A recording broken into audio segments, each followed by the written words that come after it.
Kia ora tō namaste, haere mai, and welcome to the Niche Cache. This is our podcast thingy-majig coming at you on the interwebs, here to chat about Aotearoa sport. And if we're here chatting about Aotearoa sport, we obviously got to talk about the rugby union. We got the All Blacks lost to the Springboks. The Black Ferns are in the Women's World Cup. And we won't be talking about that because we'll be talking about the sports that we want to talk about. And that means we're going to be talking about the demise of Aotearoa netball. Just joking once again. I was actually thinking about butting in and making that joke, so I'm glad you went that way.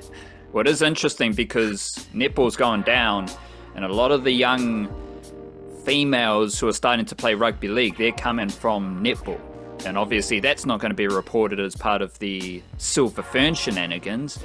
That's not going to be reported as part of their broadcasting deal getting lower and lower and lower, thus decreasing the amount of money that netballers can earn.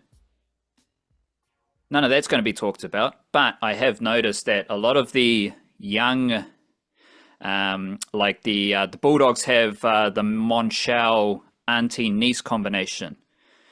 Shanice Monchal and Shoquela Mahakita Monchal, both of them played netball at a pretty high level. I think Shaquela Mahakita Monchal was like part of New Zealand netball camps. So that's a pathway that is now getting better for the women in rugby league. But we're not here to talk about any netball. We're not here to talk about any rugby union.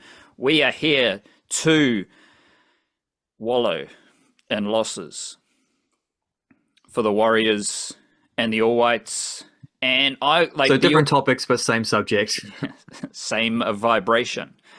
The All Whites loss to Australia at Mount Smart Stadium was a week ago, so it's been a wee while for you to digest what happened in that game. And we're obviously a couple of days removed from the Warriors losing to the Penrith Panthers at Mount Smart Stadium.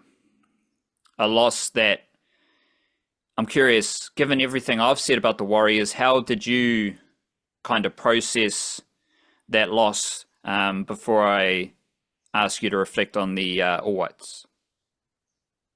How did I process the Warriors loss? I would say it felt pretty much as expected, like how those types of games often go, where I think the Warriors, even though they were the home team, they felt like the underdogs. They felt like they were coming up against a team that just like, the Panthers have just straight up been better than the Warriors over the second half of the season, even though the overall table has the Warriors like 1 point ahead of them, I think, on the final standings. So that just kind of played out.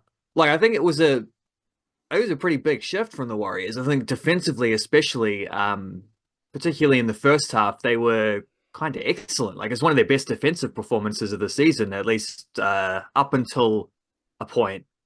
Because there was a bit, it did get away from them a little bit in the second half, but they were in that game with like, what's your screen grab there? Goes 12-8, 65 minutes. Like, they were in that game within a try fairly deep into the second half. I also kind of never felt like they were going to get that try, though. Like, that's the thing, is it felt like big defensive shift, great effort, application, all that stuff. They rose for the occasion, but they didn't have it in them to break down the Panthers and do that little bit extra to be able to, like, win the game. And then, yeah, like some freaky stuff happened that went against them. I think that like the game kind of swung, but not really, because it was more like just the final snap. Like they'd been bending and bending and bending, and there was the chance where they had the Panthers pinned back, and they'd only just got out of the end goal from the initial kick, and they only went about 20 meters in their set, and then Cleary bombs it like 1,000 yards down the field. And it takes not one, but two freaky bounces, which those two freaky bounces set it up perfectly for the Panthers to run through and grab it. And then they actually combined like stunningly well to, I think it ended with Casey McLean scoring the try. So that sort of felt like the tipping point, but not the tipping point and where it was like the Warriors were going to win up until that point. It was more like the Warriors were hanging on up until that point. And then that point came and they didn't hang on anymore after that. Yeah, just that specific moment that is behind me in the video. You're making it sound luck related. To me, that was the snapping. That was the breaking of the contest, because there was not, like, yes, the rugby league ball, the rugby ball can bounce any which way.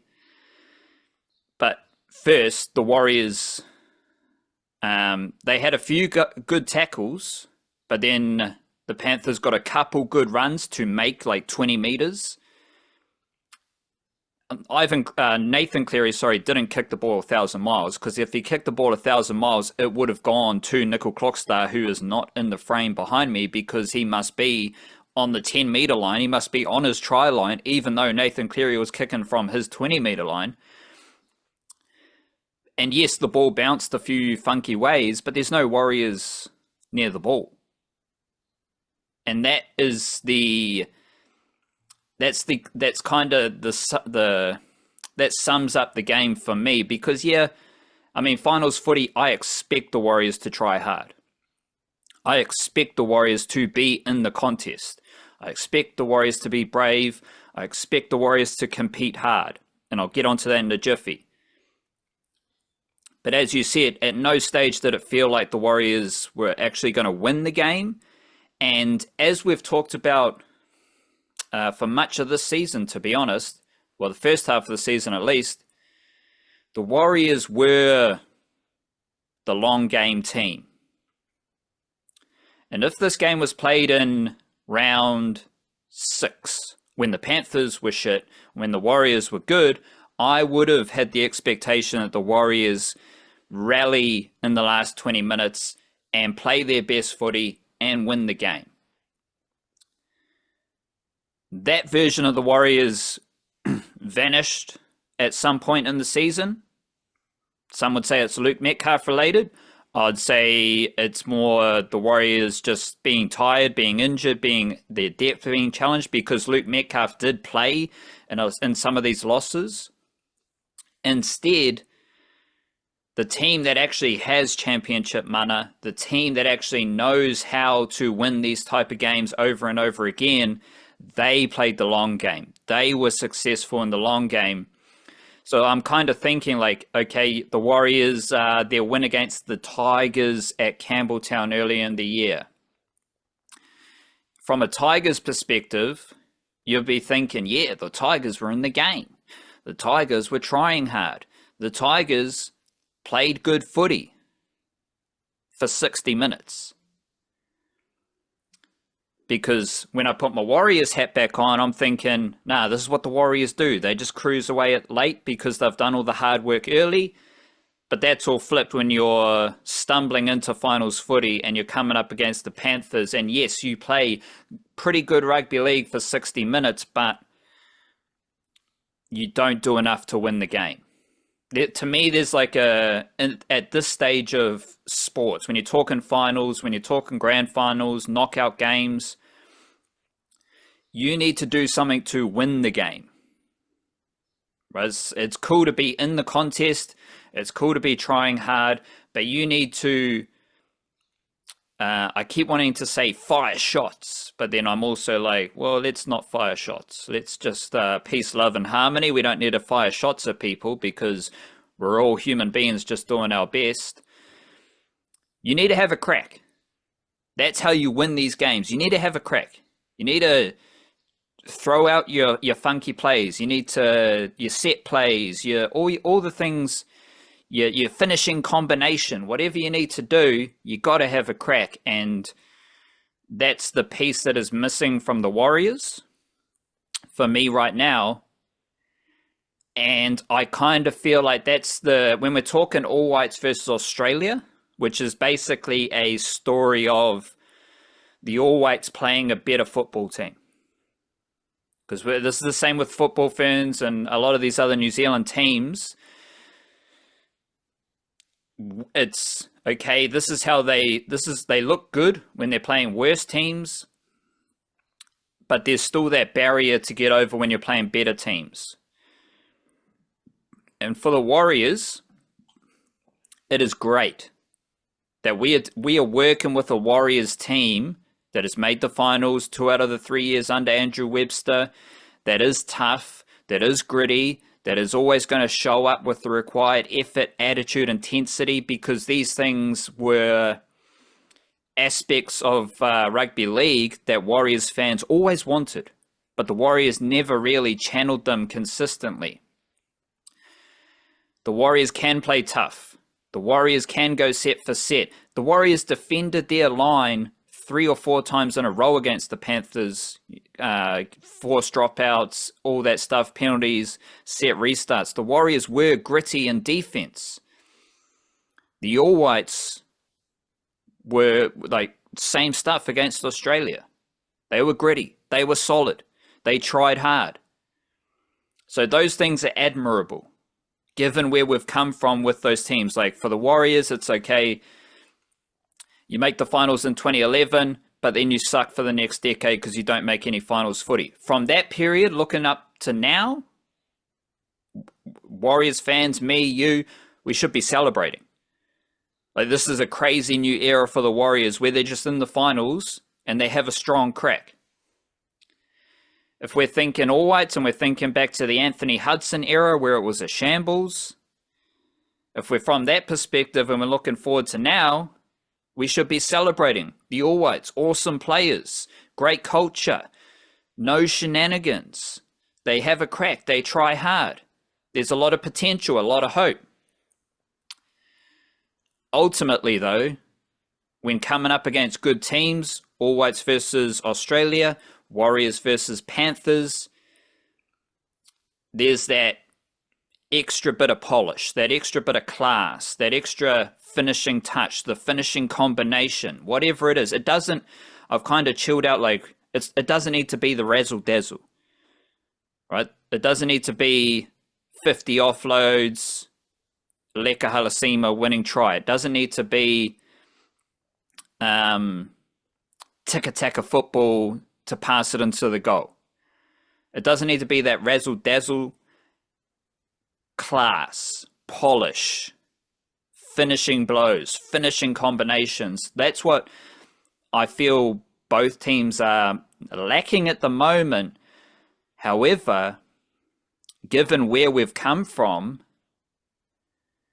it's a great place to be. Like, if that's all I'm thinking like these teams need, well, that means that the baseline foundation of competitive spirit, grit, mana, fundamentals, all those are taken care of. The fact that the All Whites are competitive against Australia is impressive. The fact that the Warriors can lose Mitchell Barnett and Luke Metcalf and still make the finals in a year that started with everyone saying they won't make the finals because of the players they lost, that is impressive. So it's like I'm kind of juggling these two perspectives. One of gratitude. I'm grateful that these teams are where they are right now. And then there is also, like, it's a bit of a bummer that we didn't see the All Whites and the Warriors step up to really have a crack and fire some shots at the opposition. But that, you know, there's room for development. There's room for growth. And I still think the foundations that we've got right now are very impressive for both teams. Lots of parallels there, eh? Even before you were running through some of those, the same ideas were popping into my head. And I think, like, it's almost one of those, yeah, thankful for where you've come from, but excited for where you're still going to kind of things, because neither of these teams are the finished product. Andrew Webster basically, like, explicitly said that afterwards. Is like there's still a little something more that this Warriors team needs to get to the next level. Pretty clearly that's the case about the All Whites too, but we've seen the trajectory that they're on. We've seen the progress that they have made. So it's not like we're sitting there wondering how can they do this? Like, what are the possible? There's nothing's changing. Nothing's getting. No, things are changing and things are getting better. They're just not there yet. They're not quite uh, yeah, they're not at the end of that road.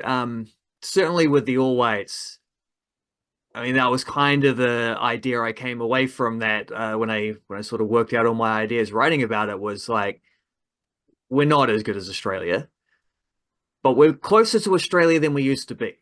Even though we did lose both these games, and it does feel like it's a similar pattern. I'm looking back at those highlights and I'm thinking like we created some chances. We didn't used to do that at all. The All Whites have struggled to score goals for a long time, and it used to be that they were hardly even getting shots away. They had chances in these games. There were half chances that they weren't able to capitalize on. That's the next step. How do you turn those half chances into I don't know, three-quarter chances if that's such a thing. How do you just maybe be a little bit better in those moments too? If you get three half chances, you don't just like you actually put one of those in the back of the net. You actually like play your odds there in that way. And yeah, moments was a word that Darren Baisley used a couple of times, I think. Well, he has used a lot, and he emphasized it again after the Australia game. It's like that after those two Australia games, because both of them were the same, where it's like they owned the big moments a little bit more, and definitely in finals footy, that is an element, and that is kind of what I was thinking about as well when you're saying like it doesn't need to be the razzle dazzle stuff. You don't need to play like perfect, unstoppable, creative rugby league to win a finals game. I mean, the Warriors have a pretty good completion rate generally. They are one of those teams that like to get through their sets, but it's not necessarily about the volume of errors, but they do feel like one of those teams who, when they do make errors or they do give away penalties or things like this, it can be just at the wrong time for this. Like that's not a winning play to be conceding a penalty coming off your line or dropping the ball in those situations, kind of things. And those are the moments. That's also where the All Whites, slipped up conceding with 3 minutes to go in the first game. Second game was a little bit different. Might come back around to that if we need to explain why, like, Australia were better in both games when Irankunda and Toure and Ballard and guys like that were on the pitch. Like, if they were better in the last 20 minutes of the first game with those guys out there and then those guys started the second game, well, obviously there's some kind of matchup thing there that they always weren't handling very well. So that's probably why the gap was bigger in that second game, is because they had better players that controlled us better. But yeah, moments, those big moments, they if you let them get away from you, that's what people talk about, like playing winning rugby league, is you don't make mistakes in ways where it's like this penalty is worse than a penalty you might have conceded in some other situation, or this error is going to compound or whatever. Like that's where those winning players come from, is just, yeah, being more clinical at the times when it matters the most. Yeah, the rugby league, the frustrating, the lapsy moments is when you give away a set restart on tackle 5. Yeah. Or you give away a penalty after you've just smashed them for 2 tackles coming off the try line, then you give away a penalty. One of the memories I'll have for this season is a Warriors player chasing a loose ball and knocking it on. Like, so the opposition, they drop a pass or they drop a ball, it goes backwards, and then a Warriors player's right there. Lots of effort, lots of intensity. Dive on the ball, get on the floor, make it yours. They do that, but they knock it on in the process. Like, that just seems like it happened a few times for the Warriors this season. But I don't know, like, it's also a fact that maybe the next level for the Warriors is just winning at Mount Smart. Yeah, well, because this is the craziest, like, to me, it's the craziest New Zealand sports nugget that I've got right now. Their 5 biggest crowds this season at Mount Smart Stadium were all losses. And you can't be a good NRL team or a good sport. Like, imagine you love Manchester United, and Manchester not United a good example. They lose everywhere. But say you're a Manchester United fan, and this might be completely true. You're losing it at Old Trafford. Are you a good football team if you're losing at Old Trafford? I don't know. Yeah, Like probably not. Wellington Phoenix, if they just start to stink at the Cake Tin. Auckland FC, what happens if they're just losing games at Mount Smart Stadium? You're not going to be a good team in your competition. You're not going to win. You're not a championship contender. The Warriors, it kind of got to the point, and in a weird way, the finals game was their fourth biggest crowd of the season. So I kind of feel like Warriors fans might have forecasted what was going to happen, because like they had a bigger crowd for the Eels game they lost, let alone the two regular season games against good opposition, Raiders and Panthers. But I kind of expected the Warriors to lose at Mount Smart in front of big crowds. The evidence became so overwhelming that I was like, oh, they're just probably going to lose. Like, I haven't seen them win a big game at Mount Smart in a while. And that's an issue. So we can talk about, like, yeah, have a crack. Bit of class, bit of polish, get Mitchell Barnett, get Luke Metcalf, these things. How about you just win in front of your home crowd? That might be useful. That might be helpful. I don't like the All Whites. I don't think this applies to them as much, because the games they play at Aotearoa are usually Oceania games. And then you get the random Australia games, but a lot of their games are overseas, so that's not a big issue. But any sport, you expect your team to play better at home than they do away. But for the Warriors, and this is club-wide, because I've mentioned the Harold Matthews Cup team, the under-17, they are back-to-back champions because they won every finals game in Australia. All of those finals games are in Australia. 3 finals games over 2 years, 6 finals games. The Warriors went 6-0 in those games. The New South Wales Cup team lost to your Dragons, and I actually had to do a double take because I thought that was their season over, but they've got another finals game against the Eels coming up in Australia. They have to play all their finals games in Australia, and they had a fantastic record in Australia this year. But the NRLW team for the Warriors were better in Australia than at home. I think they were like 3-3 in Australia. I better confirm this. Because they lost those games in Hamilton. 3-3 away, 1-4 at home. So the NRLW team were 1-4 at home, 3-3 away. And the Warriors in the NRL were just straight up better at rugby league in Australia. These are, again, it's a combination of things. It is impressive they're good in Australia, but they're missing the low-hanging fruit of winning home games. And it doesn't make sense. I don't know how to fix it, but it is a clear trend, a clear theme for both teams.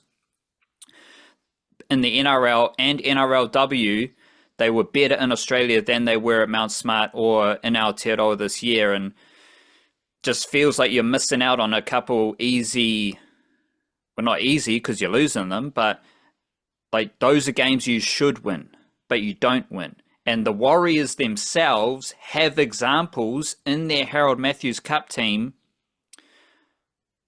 of how useful, well, no, because the Harold Matthews Cup team won in Australia, and they probably had a better record in Australia for both years than they did in Auckland. So what am I talking about? Don't worry.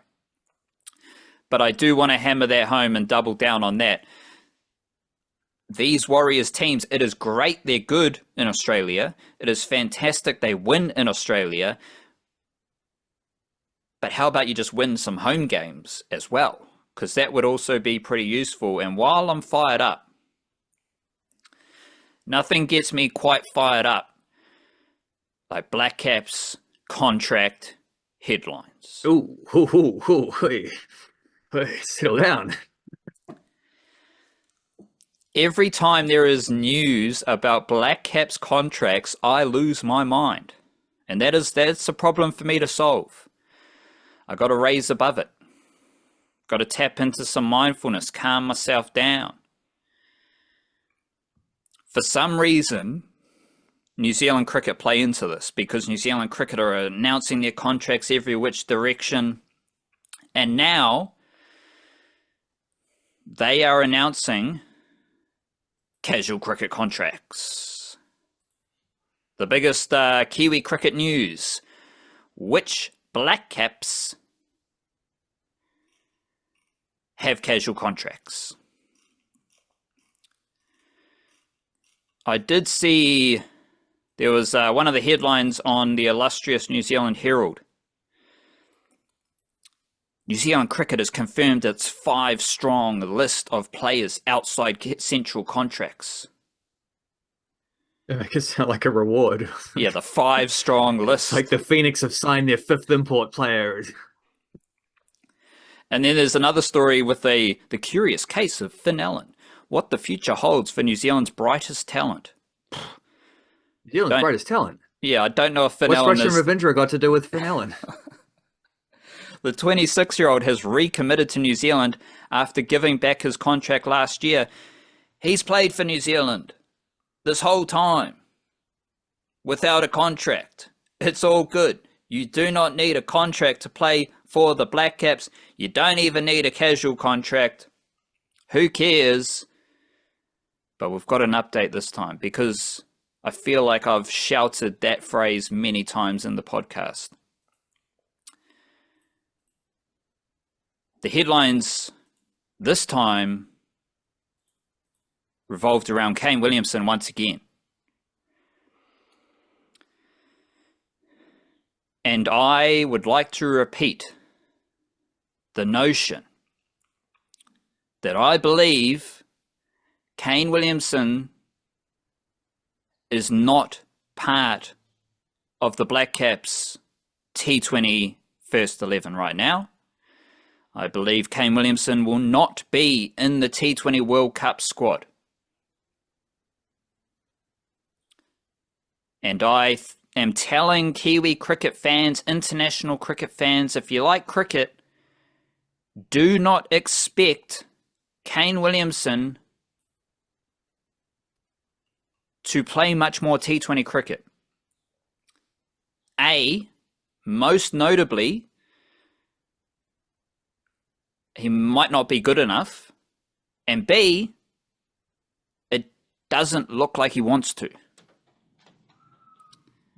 I believe Kane Williamson's casual contract is mainly about Test cricket, whereas those other casual contracts, they're about T20 cricket. But Kane Williamson, you've had a similar stat offered. He's played 6 T20s since the start of 2023.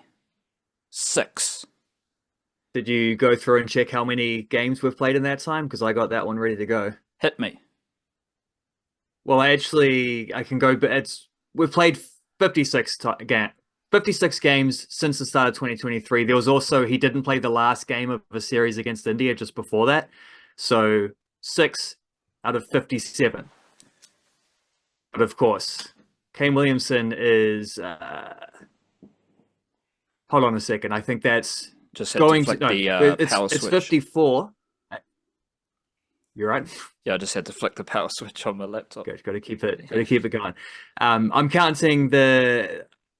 I didn't write my notes out properly, but that is including the 3 games. It's 3A coming up against Australia. Yep. At Mount Maunganui, which is basically his home ground, and he's not going to be there for those games either. But he remains fully committed for the T20 World Cup coming up afterwards. 4, I think, is it 4? How many games did we play at the last T20 World Cup? I think it's 4 of those 6 games, maybe 3 of those 6 games were at the previous T20 World Cup, which means he's only played 3 non-tournament T20 games in 3 years. I mean, whether he's good enough or anything like that, does that even come into the equation? He clearly just doesn't play T20 international cricket. He obviously doesn't want to, because he's opting out of another series. He's saying, I'm committed to playing I'm committed to playing in this tournament that's coming up, but I don't want to be part of any of the preparation. Well, how are you going to pick a guy who's doing that when it's not like you've even got a body of work to fall back on? Because in the last 3 years, he's only played 6 out of 50. What did I say? He's going to have only played 6 out of 57 games. Like, that's not a T20 international player that we need to be considering. Do you know what Kane Williamson did at the last T20 World Cup? Yeah, I looked that up too. He didn't do much. He didn't bat in one of the games, but against Afghanistan, 9 runs at a strike rate of 69. Against the West Indies, 1 run at a strike rate of 50. Against Papua New Guinea, 18 not out, shout out, at a strike rate of 106. Looking better. In all T20 World Cups, Kane Williamson has a strike rate of 112.5. Is Kane Williamson a better batter than Finn Allen, Tim Seifert, Devon Conway, Rachin Ravindra, Mark Chapman, Daryl Mitchell, or Glenn Phillips? I don't think so. And I would probably roll at this stage, given Kane Williamson doesn't play T20 cricket, I would go with Tim Robinson, Bevan Jacobs, and Muhammad Abbas after the 7 batters I listed in my top tier. So there's 7 T20 batters ahead of Kane Williamson right now. And there's 3 emerging batters who I would rather invest in for T20 World Cup. And one last thing. Since Kane Williamson had a grand knock of 18 not out at a strike rate of 106 against the powerhouse of international cricket, Papua New Guinea, since then, he has not played any T20 internationals, and the Blackcaps are 12-3 in T20 international cricket. So not only does Kane Williamson not play T20 international cricket, not only does he, like, if all those Pakistani fans were worried about Babar Azam's strike rate and Mike Hesson's come in to fix Pakistani cricket by making them hit boundaries and all this stuff, well, Kane Williamson doesn't do that. Not only is Kane Williamson not part of the top tier for Blackcaps T20 batting, but the Blackcaps are also winning games without him. So we've got a combination that seems undeniable. Once again, we have a combination of Kane Williamson not wanting to play and the Blackcaps not needing him to play. So why are we talking about him? It seems very strange. Because it was a press release. That's basically it. I mean, do you remember a guy, this is going back in history a little bit, but do you remember a fella who used to play for the Blackcaps called Trent Bolt?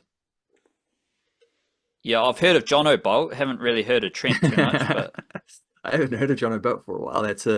That actually is a blast from the past. Very good T20 cricketer. He was. Wasn't he a spinner? Yep, spinner, gave it a whack, as most T20 cricketers do. Yes. Well, except for Kane Williamson, apparently.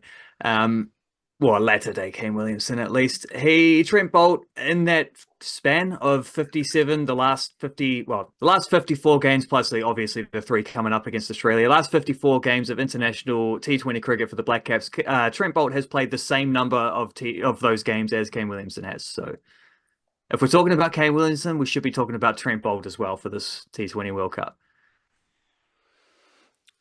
I think it is as simple as Rachin Ravindra versus Kane Williamson. To me, it is that simple. And Rachin Ravindra, he is a far better T20 batter to me right now than Kane Williamson. Rachin Ravindra, who's actually won in New Zealand, he is actually the brightest talent on the rise for New Zealand cricket, because shout out to Finn Allen. Finn Allen, glorious T20 slugger. He's never playing Test cricket, and I don't think he's going to play another ODI ever again. So I don't know how Finn Allen can be one of New Zealand's brightest talents if he's playing one format.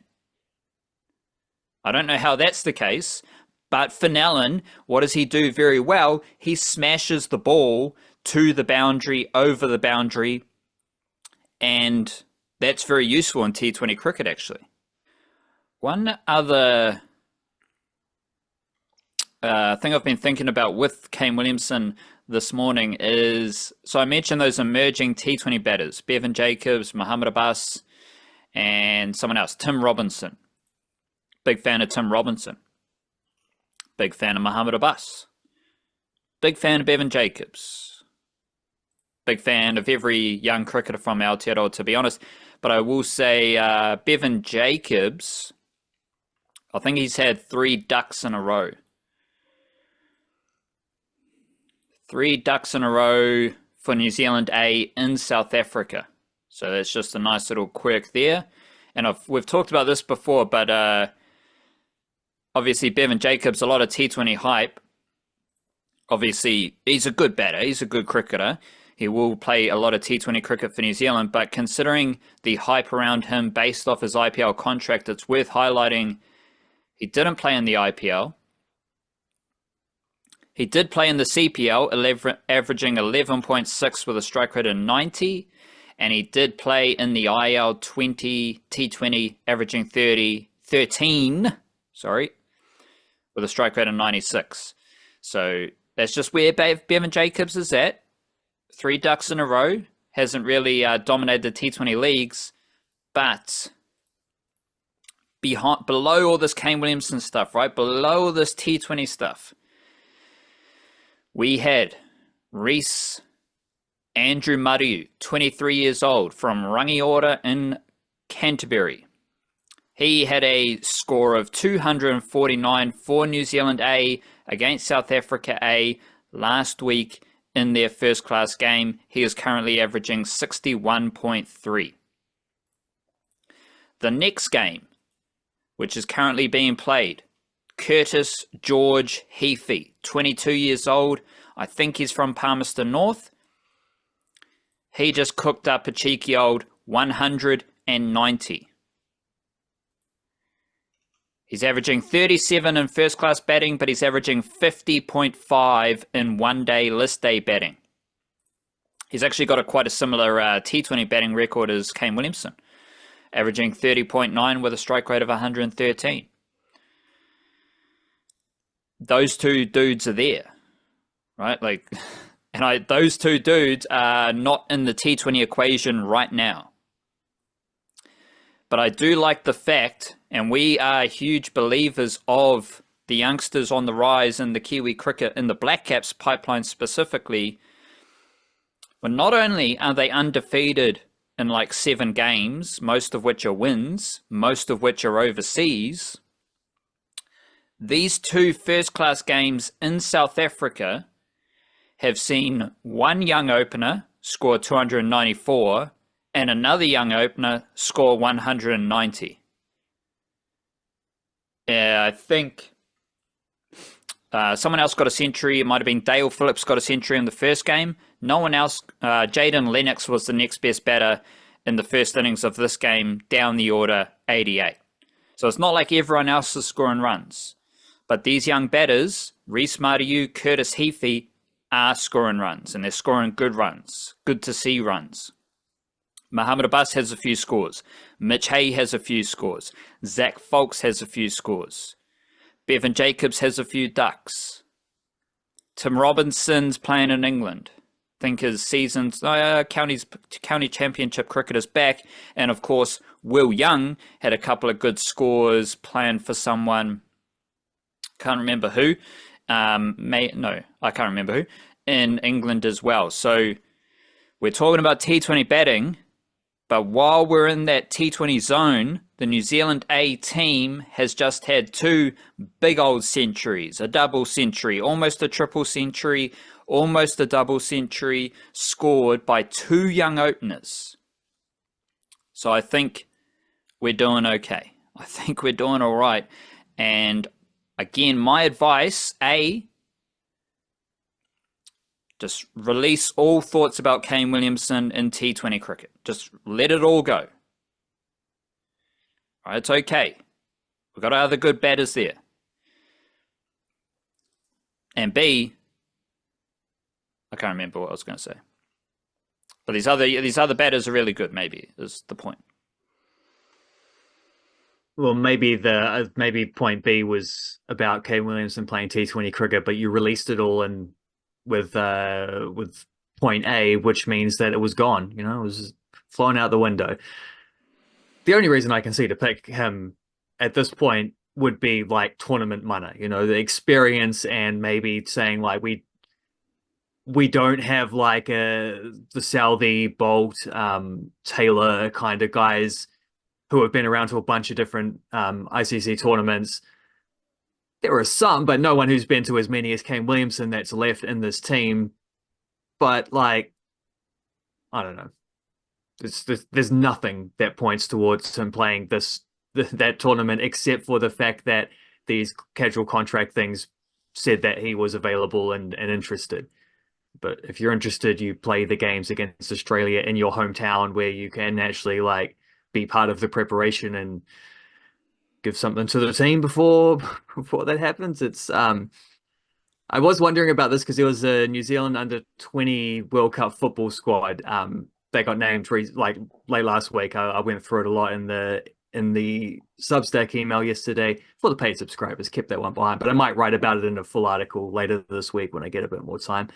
And other than Tyler Bindon, who is eligible by about a month, but like, why would Tyler Bindon go to the under-20 World Cup when he could be playing championship football? Maybe the weird situation there at Sheffield United. But Mahi Lauitiiti was a guy who wasn't picked, who had captained the under-17s 2 years ago. So the difference between under-17s, under-20s does mean there's like an extra year of players above that come in, like those guys who were playing under-17s 2 years ago and now are only 18, 19, and there are 19, 20-year-olds who are eligible for under-20 World Cups. So you don't get a huge amount of overlap. And so there were only like 5 players, I think, picked from that under-17 World Cup squad, but the captain, who was on the bench for Burnley's first team like a month ago, wasn't one of them. I'm thinking, well, I can't think why. I know he's not injured because he's been playing under-21s games. I can't think why you wouldn't, like, why a guy of that pedigree wouldn't be picked, other than maybe it's the fact that like he didn't play in the qualifying tournament. He didn't play in the preparation tour when they went to Chile in June or July, whenever that was. It's like, if you haven't committed to the team throughout the whole process of getting to the World Cup, why necessarily should the coach pick you for that World Cup, especially if those games are in preparation to build a team, to like form combinations and bring these guys together tactically as well as, you know, all the rest of it. Well, if you're not part of that, why are you going to be part of the tournament? Like, why do we need to shoehorn you in? Like, Mahi Lauitiiti is going to be fine just playing under 21s and maybe like trying to push to get another chance for Burnley at some point later on in the season. Like, he's going to be fine where he is. He's not losing anything out by that. It's a bummer he doesn't get to go to this, but you know, there'll be an Olympic campaign next, which he'll be eligible for, and hopefully he'll, you know, push towards that. But it's the same thing with Kane Williamson. Like, there's nothing there that says, if you haven't been part of any of the preparation stuff, if you haven't made any of those commitments, and you continually drop out and do other stuff at the same time, like, why, forgetting all sporting reasons, like, why should they pick you from a team perspective either? And Williamson's perfectly entitled to do all that stuff. No one at New Zealand Cricket's upset about him for doing that. They're giving him a casual contract. We shouldn't be upset about him for doing that. It's fine. But like, you're not going to the T20 World Cup if that's the like state of affairs.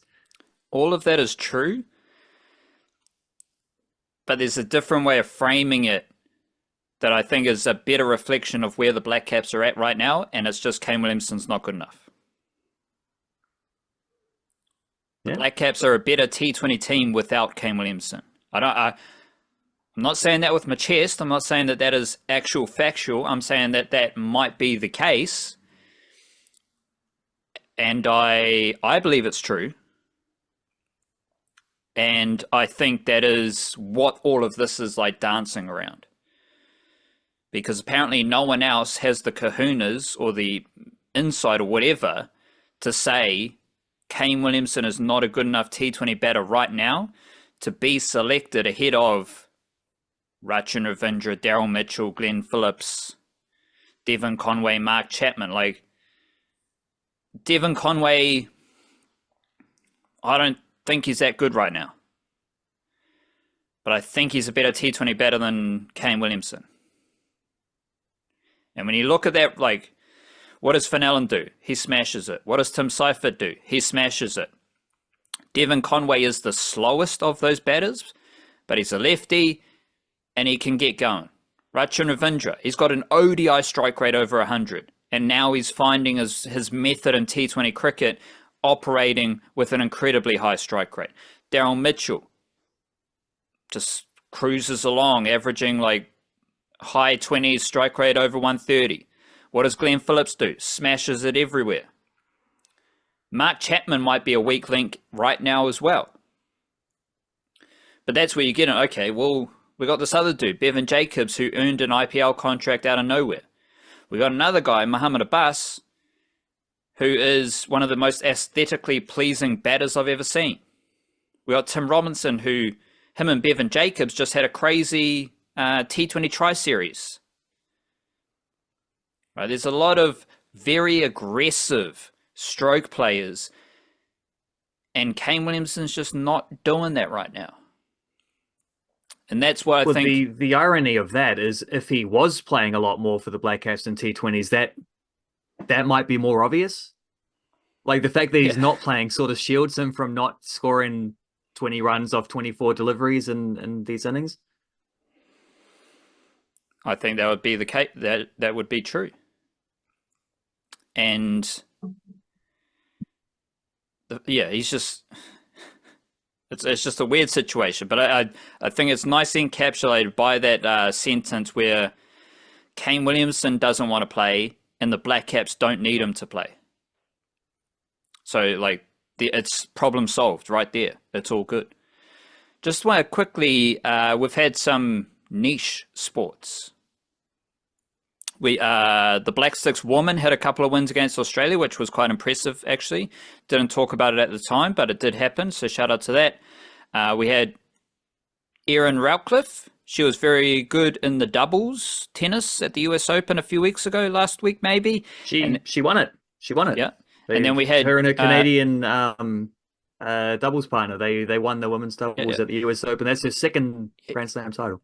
Then we had Geordie Beamish win the 3,000 meter steeplechase world championship. So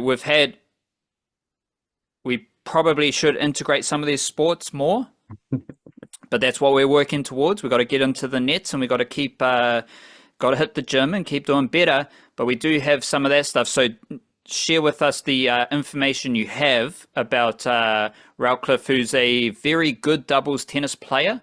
I do think she wins quite a few things, and she's kind of, aside from Lulu's son and the guy who wanted to represent England, I think she, forgot his name. I thought you'd forgotten Michael Venus for a second, but I don't know who the guy who wanted to play for England is.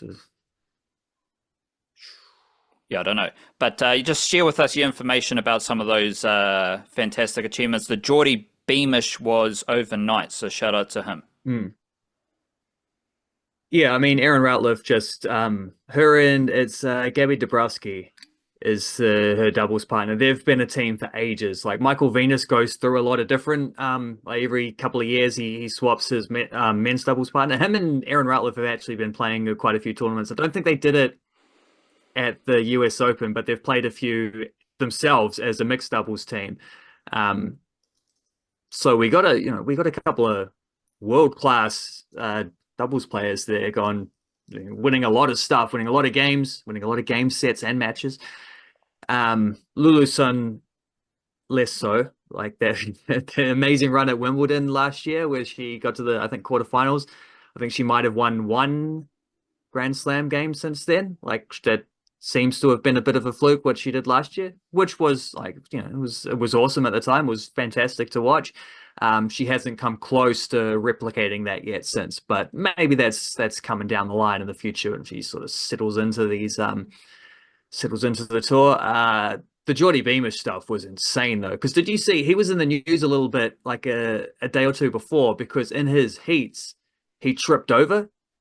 He fell over. There was like this is the steeplechase that he's been racing. I don't remember him running steeplechase at the Olympics. I thought he was running shorter distances, but they often do work up to longer distances deeper into their careers. Beamish isn't even that old, so I guess maybe he just likes this event. I don't know. He's clearly good at it. He just won a bloody World Athletics Championship gold medal in it, so good for him.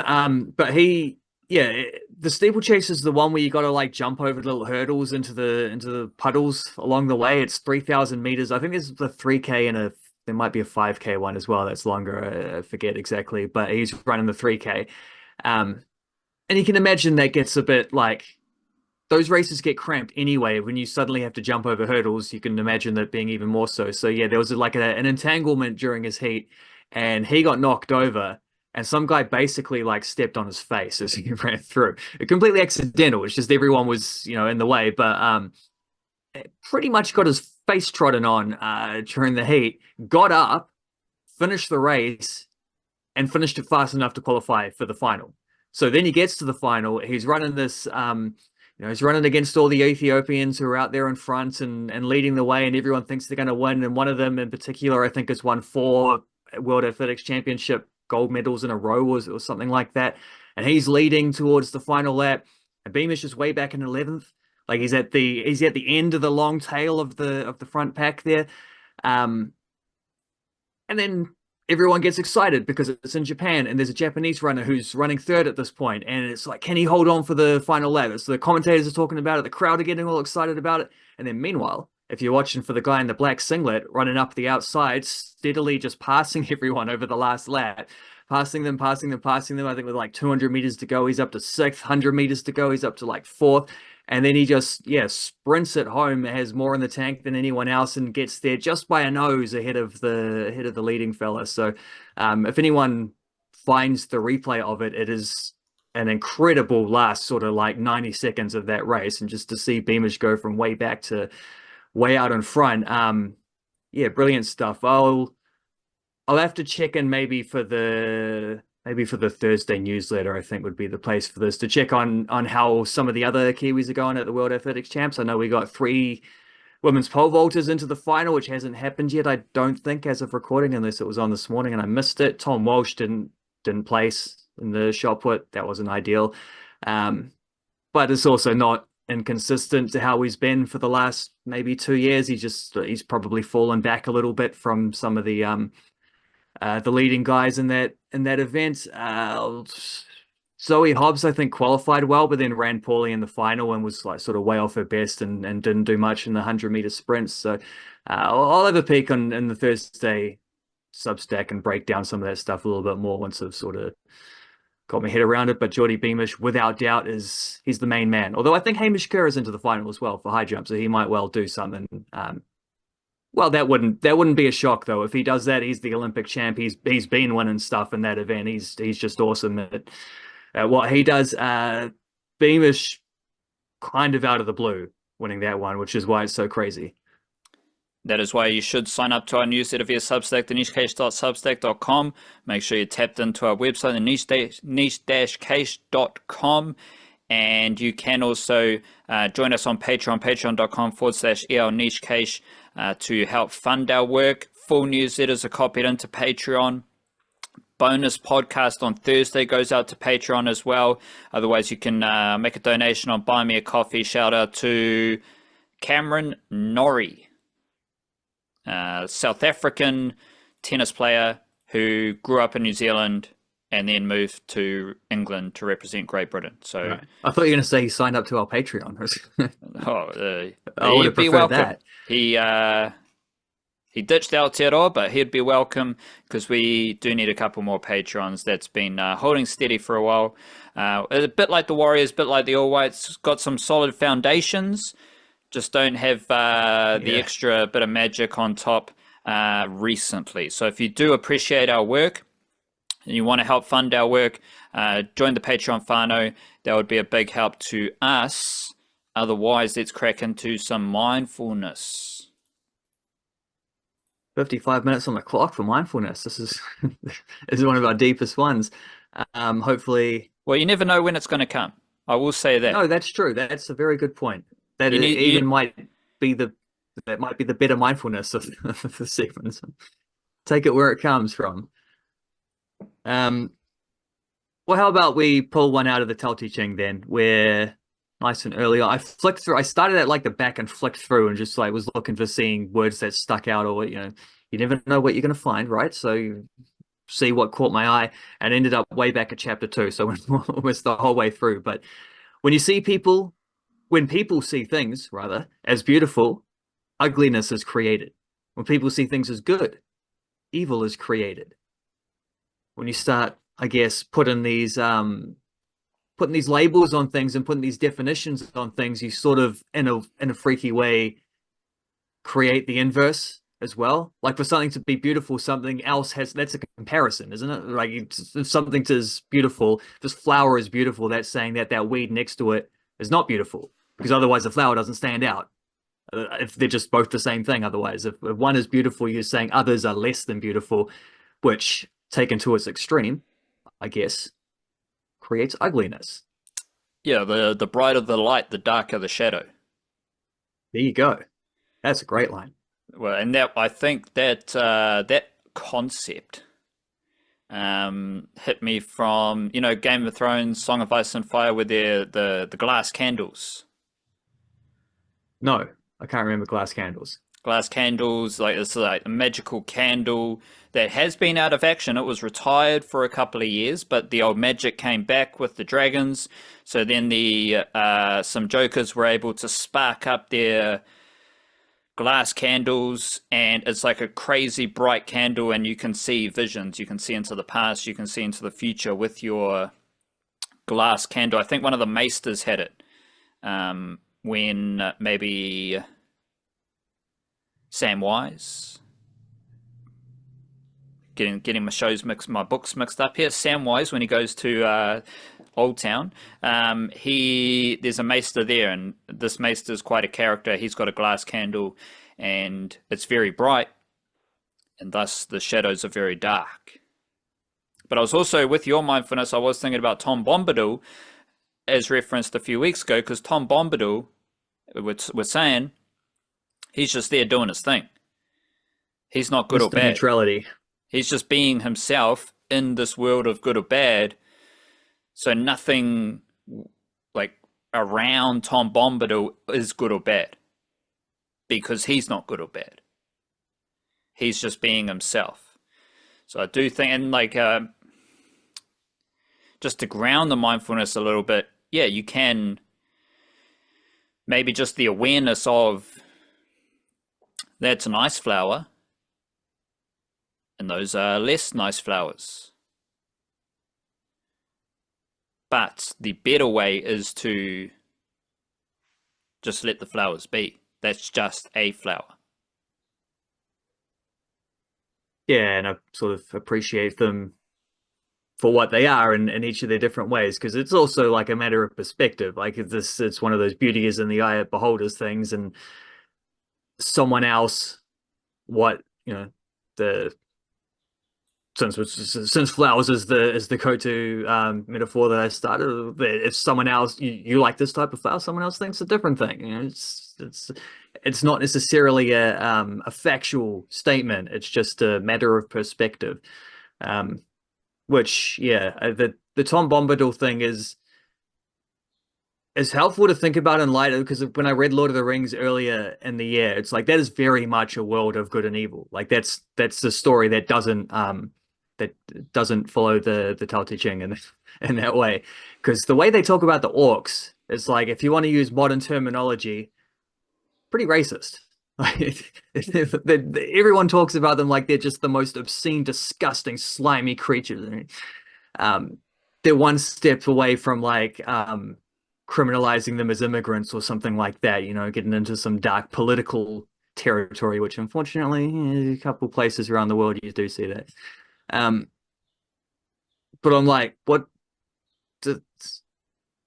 you can't really think this reading this because it, like I say, it is a story of good and evil. But it did make me think, like, did these orcs have families? Like, they're like orcs mothers and who love their kids and want the best for them and stuff and whatever. They just happen to be in a tough situation where you get stuck in the orc army straight away. Like, are there orc children out there just like playing little games and stuff? You don't get that perspective in those books, you know? Did those orcs grow up playing backyard cricket? Yeah, I know. Does anyone love Saruman? If only. Righto.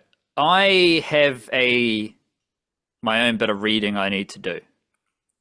Because I checked in with this bit of reading having heard you every time we talk about the New Zealand Breakers. You got to tell me, you got to tell the listener that these Aussies, they think the Breakers are shit. And I have a reading. Yet to find evidence that they don't. So this is a reading of a season preview. Yeah, we got some what to like. Yeah, that's cool. We got the big questions, and here we go. Going almost entirely with New Zealand natives. I think we're using the term native a bit loosely there. That's an odd choice of words. Because some of these half Pākehā, half Pālangi men might not be native. Going almost entirely with New Zealand natives to fill out the local contingent. Well, how else are you going to fill out the local contingent? I've just realised how ridiculous. With Australians.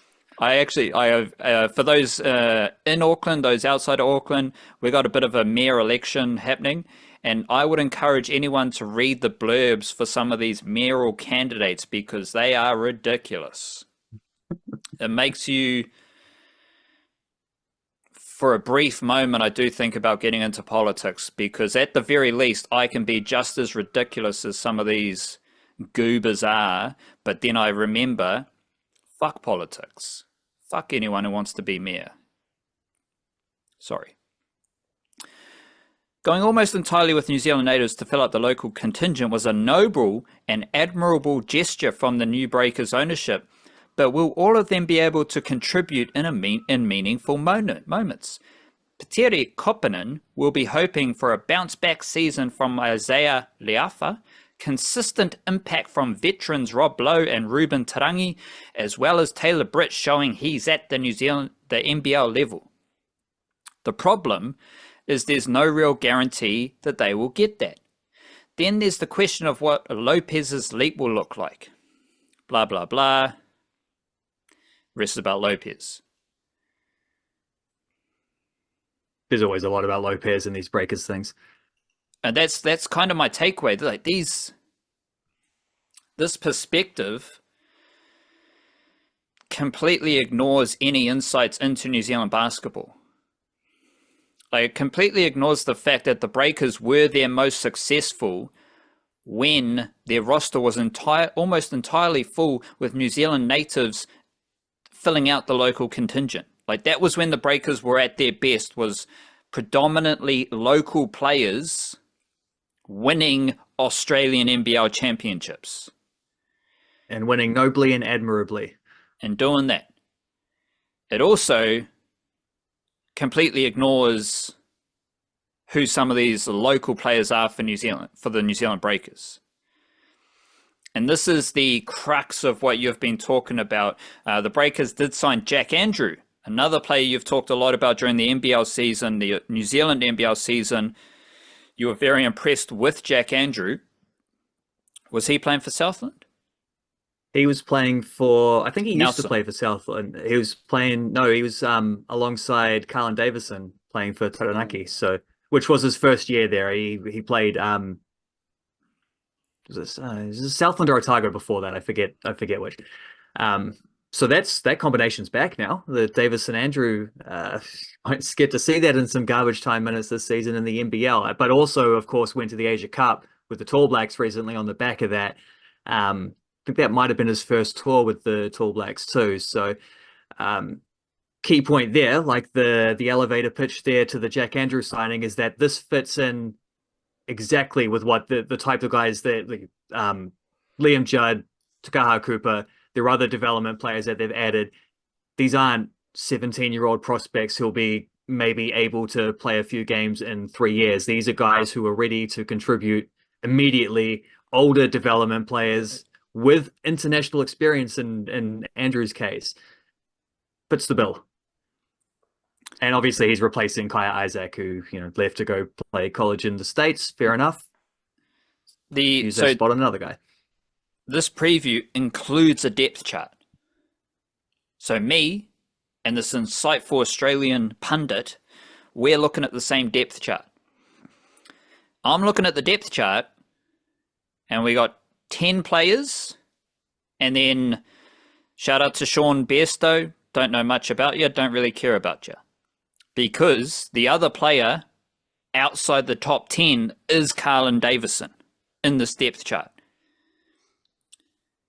If Carlin Davison is the 11th player on the depth chart, the depth is awesome. Right? Like, if we're talking about Taylor Britt, Isaiah Liafa, Ruben Tarangi, Max Darling, Rob Lowe as second-tier New Zealand Breakers players, the depth is awesome.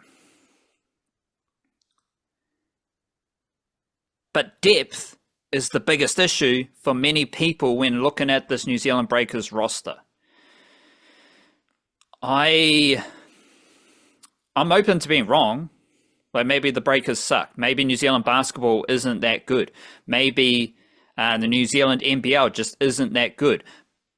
But I also, we've got the New Zealand basketball being really, really, really good, for starters. We've got the fact that many Australians come to play in the New Zealand NBL. Many Kiwis earn Australian NBL contracts from the New Zealand NBL. And we really appreciate Rob Lowe. We love Carlin Davison. We love Max Darling. We love Taylor Britt. We love Ruben Tarangi. We love Isaiah Mariahuhu Liafa. These dudes are really good at basketball. And none of them are in the starting five. So there, as we enter this New Zealand Breakers season, I think it starts pretty soon, right? Thursday night, I think, is the first game. Thursday night's the first game of the season. The Breakers are on Friday night. So we're coming into the first game of the Breakers season. And I just want to lay this out, set the table. We have a very different opinion to the Australian NBL pundits. Their perspective is that the Breakers' depth isn't very good because they're New Zealanders. Our perspective is that the Breakers' depth is awesome because that depth is New Zealanders. And we might be wrong. Maybe the Breakers suck. We'll wait and see. But that is, because I've heard you talk, over the last few months, signing players leading into the season. We've kind of packaged all these ideas together. To me, that is the one preview thought. A lot of people are talking down the Breakers' depth. We are celebrating the Breakers' depth. And now we're going to see how that plays out in an NBL season. Yeah, like I wrote a big season preview on these guys. I started about 3 weeks ago, but I only finished it on Friday. So that's up there. That's ready to go. And they got quite a few views over the weekend as well, which was nice because it was being read by a lot of Kiwi basketball fans who were saying the same thing. Like, yeah, I'm also really excited about this team. I like the way that they put this roster together. I think they are underrated, blah, blah, blah. I understand the Australian perspective, though, on why, because it's not just like, some of it is ignorance. It's like, you're obviously not watching the New Zealand NBL. You're obviously not watching the Tall Blacks. You're not seeing what these guys are contributing in other environments. But they are watching a lot more Aussie NBL than I am, probably. And so they're looking at, like, Isaiah Liafa wasn't that great for the Sydney Kings last year. He could have been if his three-point shot was falling, but he had by far his worst three-point shooting season of his career. So that's the perspective they're taking on him when they're looking at him in this thing. Ruben Tarangi didn't get re-signed at was it Tasmania, where he was, like, and his numbers had kind of dripped, like, dripped off for a few years, certainly in the offensive sense. I think he's as good a defender as he's ever been. So there's reasons there why I think I can and they probably don't remember Taylor Britt except for as like, that's right, he was a DP with the Perth Wildcats for a couple of years who didn't earn a senior contract once upon a time. Like, I can understand that perspective if that's where you're coming from. And I think that is fair in the sense that, like, Le'afa has to play better than that for the Breakers to justify what we're talking about, like how good we think this depth actually is. He has to play better than what he did for Sydney. Tarangi has to be more effective than what he was for Tasmania beforehand. Taylor Britt does have to prove that he is a player of this caliber. I happen to believe, and I'm pretty sure you probably do as well, like that those things will happen, and these failures are all capable of doing those. But I can understand the perspective of like, when you've come in from seeing the opposite of that, you sort of need to see the proof before you believe it. I get that. I get where that's coming from, and I think that's kind of the thing I would boil down the thing I'm most interested heading into this season is like, how far does the cultural reset take the Breakers? You know, it's not just that they've signed Kiwi players, it's also that they've got some Kiwi coaches on board. It's also that they've brought back the entire club. They've got Dylan Boucher back in charge of things. The entire club is being run now in a way. It's not really a club, is it? It's the entire franchise. That sounds too far in the other direction. The entire organization, let's go with, is being run through like renewed Kiwi values. And that might sound like they can sound a little bit eerie or empty when we're just sort of saying these words. But I mean, people who listen to this podcast know what that means, and people who watch New Zealand basketball know what that means. They know the type of values we're talking about. It's not just like buzzwords of saying we're going to do things the Kiwi way. There is actually like grounded meaning behind what that is, and I am fascinated to see how much that impacts. Like, it's not just the Kiwi players who will benefit from that if it works. Coach Coppinen will benefit from that. Parker Jackson Cartwright, Isaiah Brockington, Rob Baker Doss, Rob Baker number 2 will benefit from that as well. Or, Rob Baker, son of Rob Baker, I suppose. They will benefit from that environment as well. I'm fascinated to see how much of an impact that has, how much that's able to carry them forward. Because again, that's another thing where it's like, and until the Aussie pundits see the Breakers win some games, I completely understand why they don't think they'll win games. They're not privy to the same sort of expectations that we are, or the same perspective as we are. You know what I mean? And that's because there's another story about the like takeaways from the Blitz. Right. The Breakers won. In as much as there can be any. Well, there were none about the Breakers. Right, the team that won, okay. Yeah. The only takeaway about the Breakers was that even they know that wins and losses don't really matter at this time of year. So the only takeaway about the Breakers was that them winning the Blitz doesn't matter, which is aligned with the perception of the Breakers. Because the slightly impressive thing that the Breakers did doesn't matter. Because we think the Breakers are not going to be very good.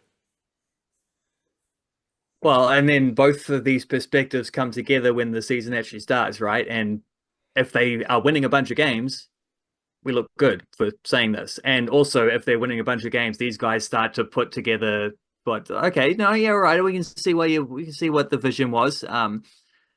If they don't, we look silly and they look right. But I'm confident about this team. I like the look of that, and I think it's also telling that after I said, because the preview you were quoting from, I had a feeling that it might be the preview that I had open in a separate tab ready to go that I hadn't read yet. So I checked on my phone and it was the same one. So I was looking at the same depth chart as you were, and it doesn't mention the development players. And that was right after I just said that the development players are also good enough to contribute straight away. So I think that's probably plays into the same pattern as well. Let's cruise through some NRL finals in the last round of NRLW because we've got to keep it moving and grooving. I thought Isaiah Papali'i was fantastic for the Panthers against the Warriors. The Panthers, Casey McLean was pretty good. There was also Scott Sorensen, Moses Leota, Moses Leota's, he's beaten Fisher Harris twice at Mount Smart Stadium this year. So maybe Moses Leota is better than James Fisher Harris. Just got to put that out there. But Isaiah Papali'i, he only played 39 minutes. And he had the most runs and the most run meters of all forwards in either team. And the only other forward in that game who had less than 40 minutes was Aaron Clark, who had 14 runs. So the only other starting forward who had less than 40 minutes was Aaron Clark, who had 14 runs and 116 meters. So Papali'i had 19 runs for 182 meters. Aaron Clark had 14 runs for 116 meters. And statistically, this is Papali'i's best season since he was in that rare form with the Eels for a couple of years, where him and Marata Niukore were going crazy every single week with Dylan Brown. What a time to be alive. But this time is better. So this, Isaiah Papali'i is offering great value to the Penrith Panthers, and he mainly played through the middle during that game against the Warriors. Obviously, he was returning to Mount Smart Stadium, and to me, he's one of the certainties in the Aotearoa Kiwis forward pack. With Fisher Harris, with Joseph Tapine, with Moses Leota, those type of characters, as well as some of the younger forwards. So shout out to Isaiah Papali'i. I sees you. I love your work for the Penrith Panthers. And he has been playing very well. There was also that Broncos versus Raiders game, which was absolutely crazy. Raiders were decent, but not that good. Obviously, we know their Kiwi players, Tapine, Matthew Tomoko, Simi Sasangi, Sebastian Chris, Ata Mariota, all doing the thing there. But the Broncos had Jordan Ricky playing all 94 minutes of that game. And if you're playing 94 minutes, your stats are going to be increased. And when I was writing the newsletter yesterday, the NRL.com profile for Jordan Ricky had not been updated. Now it is updated. And yeah, he's crept up a wee bit to 109 meters per game, which is his first season over 100 meters per game in the NRL. And he's in great form, Jordan Ricky. Don't sleep on him for being a contender for the New Zealand Kiwis forward pack again this year. Because now Jordan Ricky is in the top tier of edge forwards for me. We've got Britton Nakora, Isaiah Papali'i can play a bit of edge. But I think I'd rather have Jordan Ricky than Marata Niukore on as a starting edge forward for the Kiwis right now. So shout out to Jordan Ricky. He's grown into more running oomph this season at the Broncos. And also shout out to the two Aucklanders on the wings for the Broncos. Josiah Karapani, who is an Otahuhu junior. I think he's from Aotearoa originally. Went to Pakuranga College. 20 runs. 180 meters, 10, no, that's not correct, but he averaged 10.8 meters per run, 7 tackle breaks. That was fantastic. That's what Karapani's done all season for the Broncos. That's why he's a starting winger there, and it's good to see him settle down. Started with the Warriors SG ball team, had a few years with the Rabbitohs, now he's with the Broncos, and I'm really enjoying what Josiah Karapani's doing there. He will probably play for Samoa. And Dean Mariner was good as well, averaging over 10 meters per run with big numbers in 94 minutes. He will also be playing for Samoa. So I did like that performance from the Broncos. The Storm, we've got Will Warbrick coming back into the mix there. He's played 3 games now, but his game against the Bulldogs was his best game returning from injury. He had the big intercept runaway, but he still averaged, well, that was probably helping his meters per run. But he's got, in his last 3 games since returning from injury, 5 tackle breaks, 5 tackle breaks, 10 tackle breaks. And I've got Will Warbrick right there with Jermaine Sako and Ronaldo Mulitalo as the best wingers available to the Kiwis. I also love the work, as always, of Alec MacDonald. Averaged 10 meters per run on 8 runs versus the Bulldogs, 26 tackles, and he has now played 40 plus minutes in 3 consecutive games. He had 4 games playing over 40 minutes early in the season. He had another stint of 3 games with 40 plus minutes in the middle of the season. Now he's finishing the season with 40 plus minutes in 3 consecutive games. And a nice little comparison for Alec MacDonald is Nelson Asofa-Solomona, who is either injured or suspended most weeks at the moment. And he is massive, obviously. Nelson Asofa-Solomona, huge dude. Alec MacDonald, not a huge dude. But they play the same position. And I think there's been a little bit of a tweak there in the Storm forward pack that is better for them because Alec MacDonald is faster. He offers a bit of impact because he can churn out 10 meters per run, and he loves to tackle. So if you're thinking about how the NRL has got faster and faster and faster, now there is value in those small forward players like Alec MacDonald. And I like him and Oblaks Tafa, I still believe have a lot of value to the New Zealand Kiwis moving forward. It kind of depends on what Brandon Smith is up to. But if you got Aaron Clark and then you can have Oblaks Tafa, Alec MacDonald as small forwards in the squad, I like that. And I also like Joe Chan, cousin of Casey McLean. He's been doing really good stuff for the Storm as well. Bit of centre, bit of edge forward, bit of middle forward. Very versatile player for them. So watch out for Joe Chan, Alec MacDonald, and Will Warbrick when that Aotearoa Kiwi squad is announced coming up, because I think maybe 2 of them might be in that squad. What else do we have?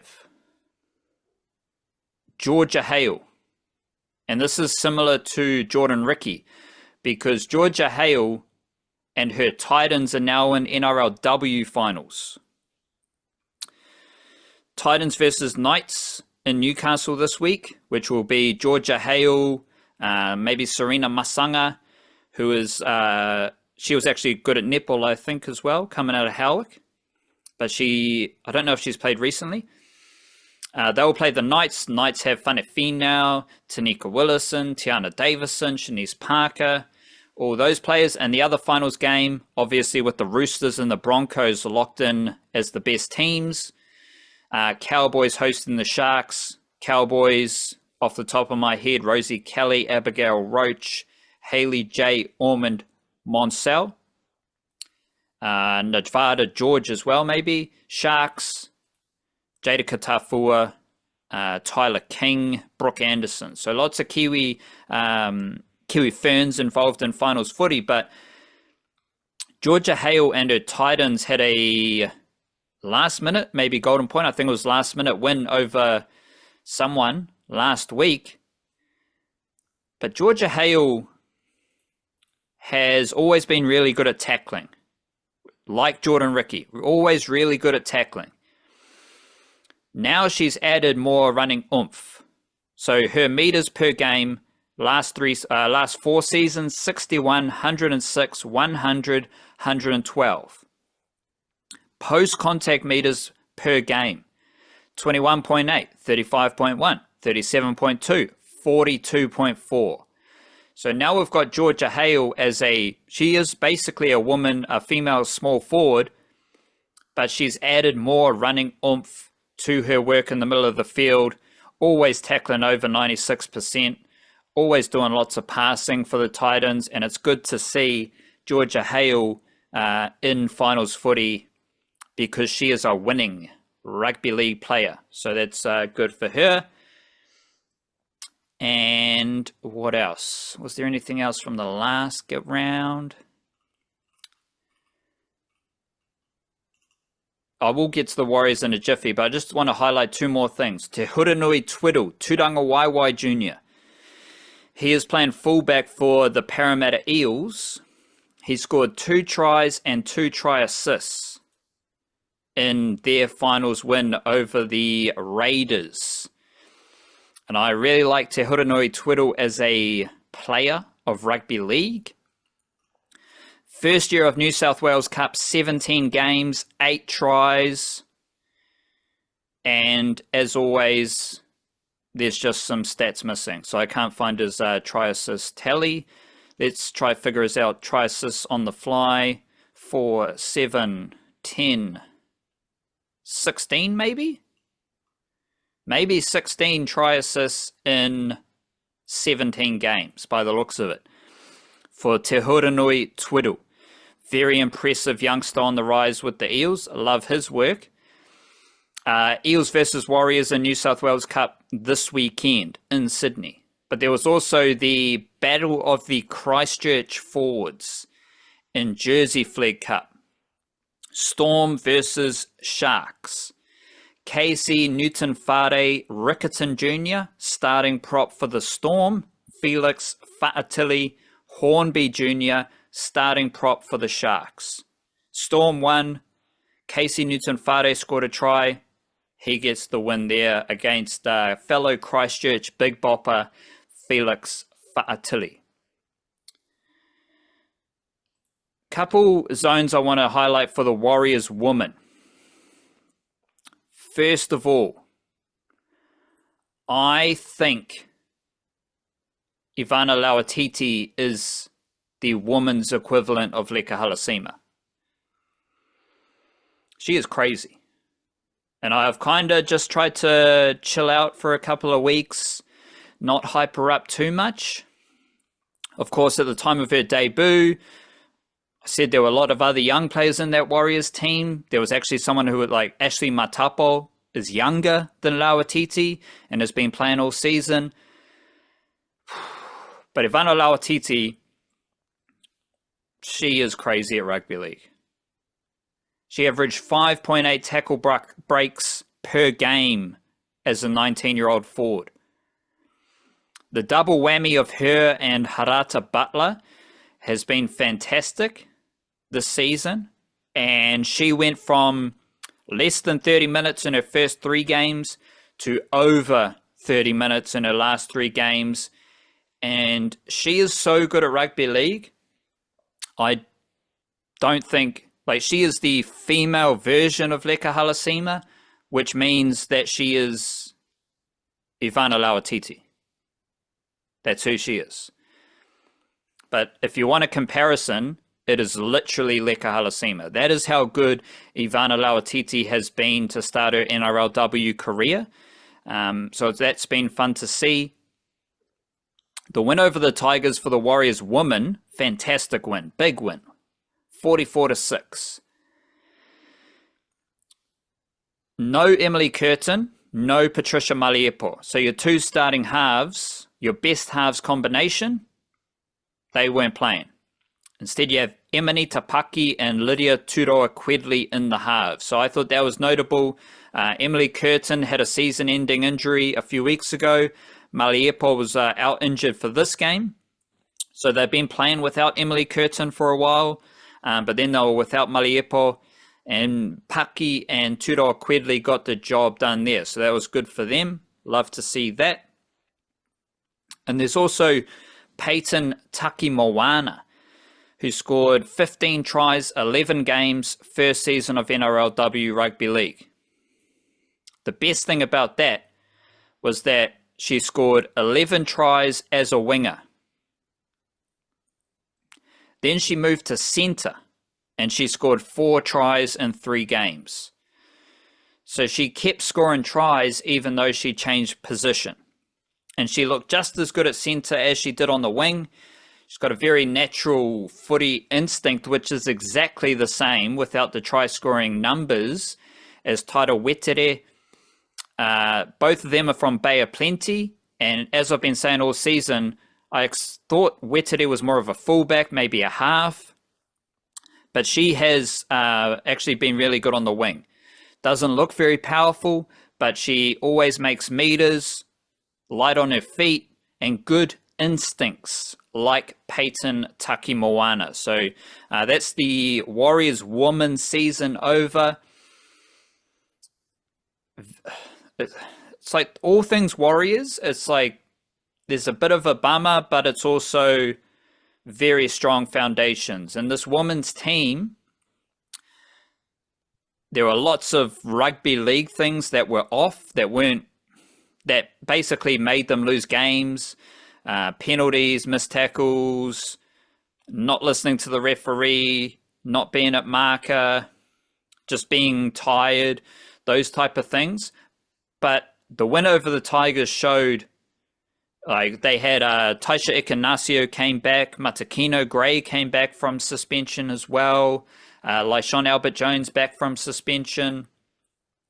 There's a lot of rugby league talent in that group, and if they can build towards next season, I think they will be playing finals rugby league next year. They just need more experience playing rugby league, a lot of those players. And of course, there's the quirky observation. We've got Maya Hilmawana, who is a veteran NRLW player. She missed the season due to maternity leave. Right? Then we got Michaela Brake, who missed most of the season due to pregnancy leave. So we got both of them to me are top 17 players. So one top 17 player gave birth before the NRLW season and missed the NRLW season. Another one is going to give birth, so she missed most of the season. Can't do anything about that. It's all good, but it's just a quirk that 2 players missed most of the season, different sides of giving birth, before and after. So the Warriors lost their finals game against the Dragons.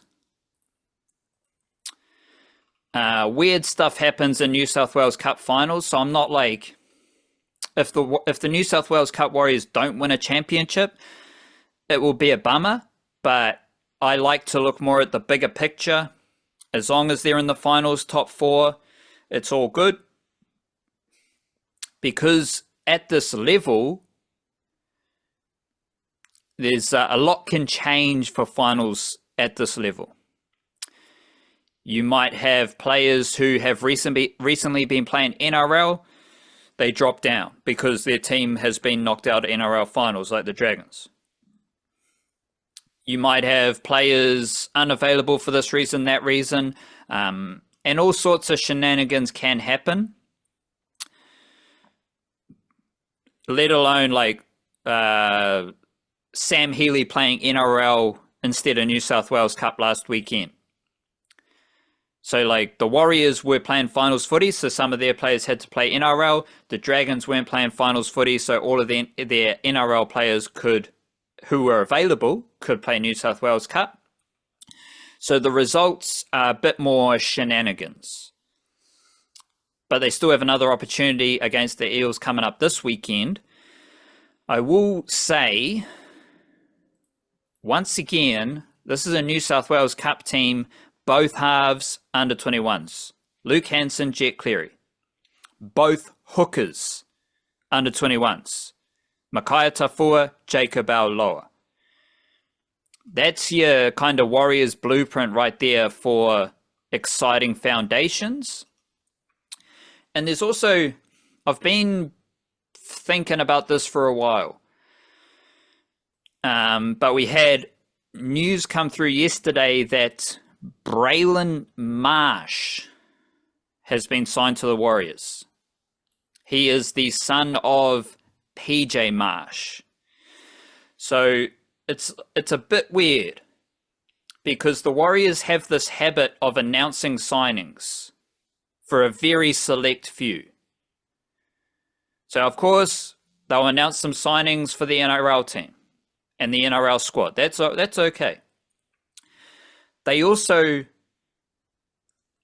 announce signings for some junior players,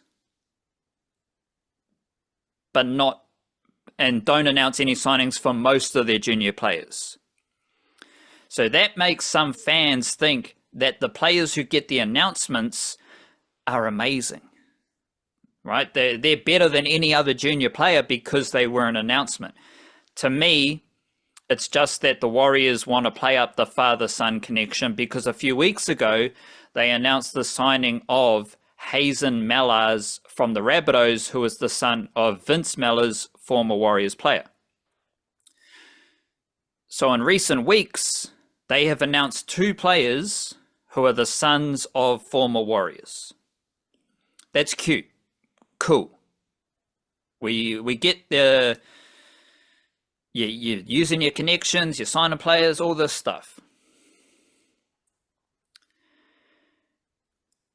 And then I think about the other players the Warriors have signed for next season. There's this Gannon guy out of the UK. There is also Jai Linane from Newcastle. And the thing that I'm thinking about right now as we enter the last few rounds of the season, and it'll be interesting, see who stays with the Warriors, who leaves the Warriors at the junior level, where there is not much information out there. Any dude the Warriors sign has, I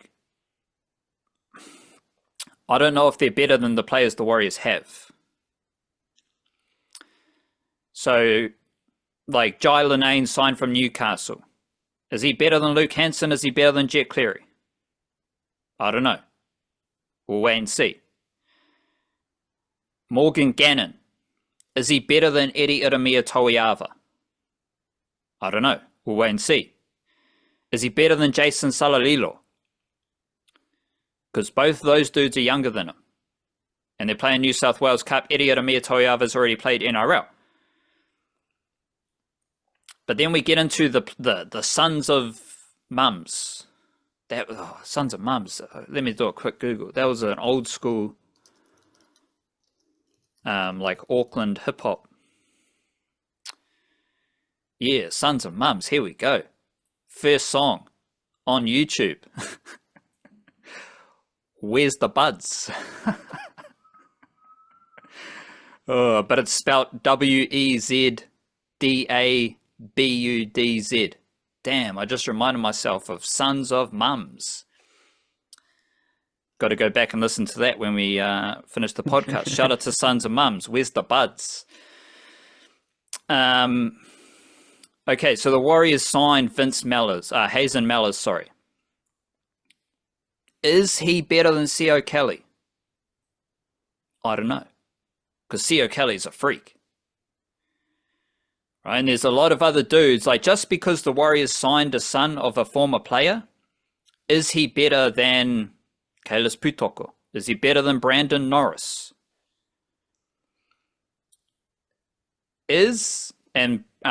Braylon Marsh is a bit different because he's a younger player, so he was playing under 19s in Queensland earlier this year. But it needs to be said, so he's a hooker.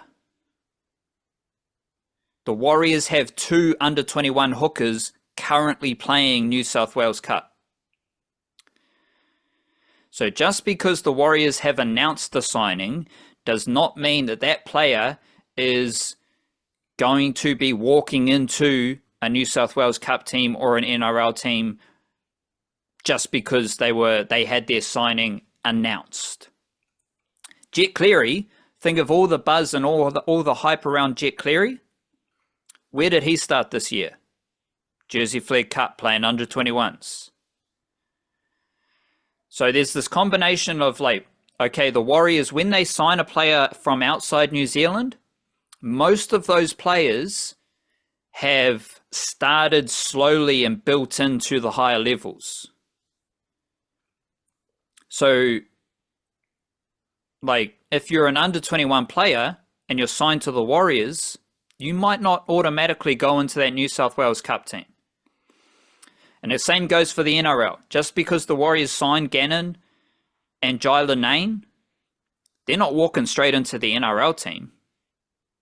And the players know that, because they would have been told that, because that's literally how the development process has happened at the Warriors. And same with Kahu Kappa. He was announced by the Warriors. He was one of the few junior players who had an announcement from the Warriors, and the announcement was titled something like Warriors lure back Kiwi from Roosters. So now you can understand how the Warriors want to frame these signings. Kahu Kappa, love his talent. He played under 19 SG ball, and he played quite a few games of under 21s. But if you're basing your perspective on him from the announcement, you would have thought Kahu Kappa, he's playing reserve grade. He got an announcement. He's a gun. Sorry. He's firing shots. Sorry. Like, do you get what I'm saying here? Like, there's a difference between how the Warriors announce their signings and the reality of what actually happens when those players are playing for the Warriors. But I think there are some who believe any player who gets announced by the Warriors, that like the hype around them gets too high. But that's the Warriors' fault, because they only announce signings for a select few juniors, and most of those juniors start at a lower level and have to slowly work their way up, just like any other player who did not get an announcement. Well, I mean, it just sounds like the Warriors, the non-NRL team announcements that they make are just PR moves, where it's like, if you get an announcement, it's because the club has something to gain outside of who you are as a player or whatever. It's like there's some angle that boosts the club up as well at the same time. And those are the guys who get the announcements. That is, unless it's like an NRL. Yeah, NRL level is obviously, that's its own thing. But below that, it seems like it's a PR stunt kind of thing. And it's just like, so I'll narrow it down. We've had Hazen Mellors, we've had Braylon Marsh over recent weeks. They are only part of a competitive selection depth. That's it. Like, they're not walking into any, like Hazen Mellors, he might be competing to get into New South Wales Cup. Right? Braylon Marsh, he's 18 years old now. He might be starting next year in SG Ball. And he might play a few games of under 21s. That's it. But that is based on my observations of how every other Warriors junior has progressed through the system, because they do it slowly. They do it with intention, and you got to slowly move up the ranks to earn everything at the higher level. Good stuff. Just had to get that off my chest. Let's swing back around to some football. And he wasn't playing for the All Whites against Australia, but Matthew Garbett has returned to action, and he scored a banger of a goal for Peterborough, which was very timely considering the situation with the old Nak Breda, and also how that influenced his standing with the All Whites as well. So let's put a spotlight on Matthew Garbett, who you've been tracking for a long time, but most notably the situation with Nak, which seemed to go on for at least a year, but it's felt like years. But now he's playing football. Now he's scoring bangers for Peterborough. So what's the latest with Matthew Garbett? Yeah, I wanted to get a bit of a spotlight on him because I'm also spotlighting him. Gonna have him headlining Flying Kiwis this week, and he's had a spectacular start to his time at Peterborough. And we've had a couple of these guys, right, in the last couple of weeks. We've been talking about how Marko Stamenic immediately became a fan favorite at Swansea City. Libby Kakache, same thing. Funnily enough, neither of them played on the weekend, and I think no, Swansea drew. They didn't lose, but they drew, and then I did see a bit of like, yeah, but we might have won if we had Marko Stamenic there as a little bit extra, you know. But he was injured for the All Whites, and so he was still injured for this. Puts him in doubt for I think it's Thursday morning's game in the League Cup against Nottingham Forest against the team that sold him, which hopefully he's okay for that game. But it also might not be the one they feel the need to rush him back for, so it might be more likely to see him against Birmingham on the weekend, but we'll see how that goes. And Kakache, yeah, after saying he got through the previous game before the international break without any injury setbacks, but then they were just going to leave him back anyway. Maybe he should have just gone and played for the All Whites because he got injured staying back in Wrexham, and so he missed the next game afterwards, and they conceded 3 goals and lost, which means that in the 2 games he's played, they still haven't, well, they haven't conceded with him on the pitch. They did concede a couple goals after he got subbed off on one, but they continue to concede heaps of goals whenever he isn't there. So, I mean, if Wrexham fans don't love him yet, it's only because they haven't seen enough of him. There's clearly the evidence that that's heading in the right direction. Eli Just at Motherwell, they adore him. And Matt Garbett, I think, is very much just in that exact same category from how well he settled in at Peterborough. I was doing some research on this stuff, and it's one thing to look up like the tweets and see what fans are saying and the Facebook comments and things like this. They all love him. But I was also reading one of the, like I was trying to find some reaction from coaches and journalists and stuff. You know, a little bit more of a professional angle on the matter. And here's an excerpt. Here's an excerpt from Peterborough Today, where it says, well, this is them talking about coming up with the man of the match for the game on the weekend where Garbett scored his goal and was apparently brilliant. Midfielder Matt Garbett was so far ahead of anyone else on the field that even the Posh match day sponsors picked him for man of the match. There was no other possible candidate. If there had been a more widespread vote, he'd have gained a Vladimir Putin level of victory without any rigging. The New Zealand international has only started 3 games for Posh. Only started 3 games. And yet already he's been compared to recent club star Jack Taylor. This is Jack Taylor, who was a star in the midfield a couple of years ago and last year was playing for Ipswich in the Premier League, played like 30-odd games for them there. And suggestions have now been made to suggest, that's a little bit of a clunky line. He maybe needed an editor on this one. Hey, we're all guilty. Have now been made. Yeah, well, I'm sure we've got a few of those, I'm sure, in the archive. Suggestions have now been made to suggest, including the podcast, including that moment there, maybe, I don't know. Suggestions have been made to suggest he's one of the best in his position to ever play for the club. He's played 3 games. Well, he's actually played 4 games. He started 3 games. And this isn't like just some fan dude. This is a guy who's like is the reporter who's been following the team for like 30 plus years. So that's how much of an impact Matt Garbett is having. And the thing that I love about this is it's such a good lesson in like fit and just being in the right environment. And because I don't think Matt Garbett's doing a lot different to what he was doing at Breda. It's just that when he's like, and he's even playing the exact same position, midfield 3, the right-sided number 8, box to box, get around there and make some things happen. When he was at NUC Breda, they looked at that as his sort of like his energy,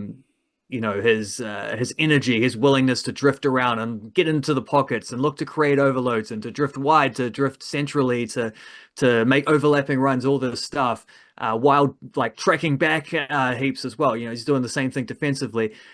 Just always wants to be involved, always wants to be in the action. They looked at that as like, this is, well, specifically his head coach there looked at that and was like, this is a player who lacks discipline. He can't stick to his role. I tell him what to do and he wants to do everyone else's job as well. And so that led to him getting like iced out of the team entirely. He's doing the same stuff in England, admittedly like a little bit of a lower level. He's at League One here.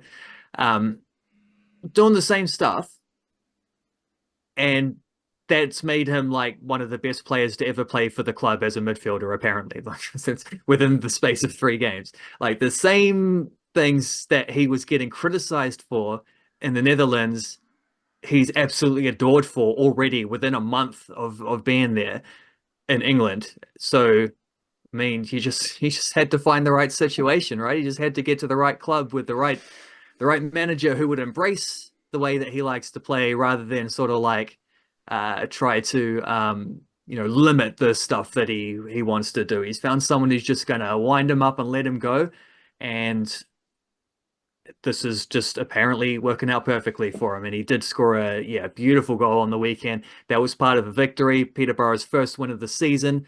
Finally got there at I think the 8th attempt. So it's not just that he's looking good, he's also made the team better since he's arrived. And yeah, long may this continue. I'm looking forward. They're already talking about him being like sold to a championship or Premier League team. He's been 3 starts. He's made 3 starts for this team.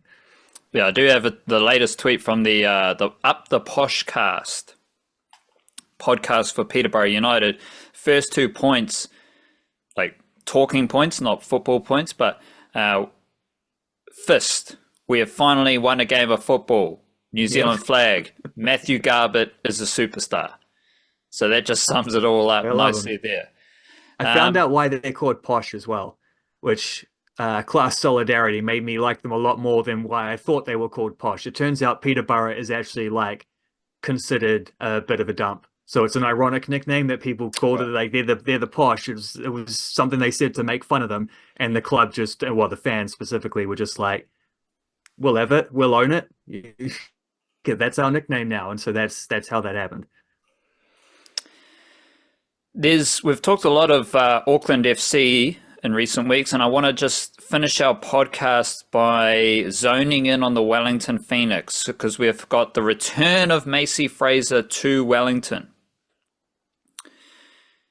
And it's with that, I was thinking like a few months ago, maybe a year ago, it was like record transfer fee signing for the Wellington Phoenix and Macey Fraser. It's like, well, none of that really matters if she's just back in Wellington pretty soon after, right? Like it's you cash in. They got that money. Yeah, they you get banked the money. that money, and she's returned to the club before. Like she signed on a 3-year contract in 2023, I think it was. Played that season, left after 1 season, signed for a record fee, and is back before that first contract would have ended. So for the Wellington Phoenix, this is kind of perfect, right? They effectively send her away for 1 year, get her back a year later, and also bank a league record, A-League women's record intake transfer fee. That's great business. That's great sporting football business. But the men's team, they've also announced signings of Dan Edwards, who is a Kiwi who is playing over in Melbourne most recently, and also Ramy Najjarine, who the pictures here of him in a Western Sydney Wanderers shirt, so I imagine that's a straight swap for Costa Barbarouses.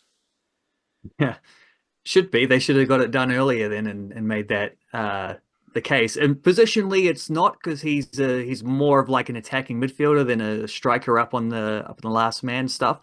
But yeah, for the build up of the team, it kind of is it's a similar thing. He's also another, like you see with both of these signings, right? Dan Edwards, incredible story where he's like he played all his youth football in Auckland. He went to the United States for a bit of USA college experience, which ended with him coming back early before he finished it because the pandemic stuff happened. I do remember watching him play for Eastern Suburbs a little bit, I think. I'll have to check my notes and see if I actually see if he played National League or if it was just mid-year.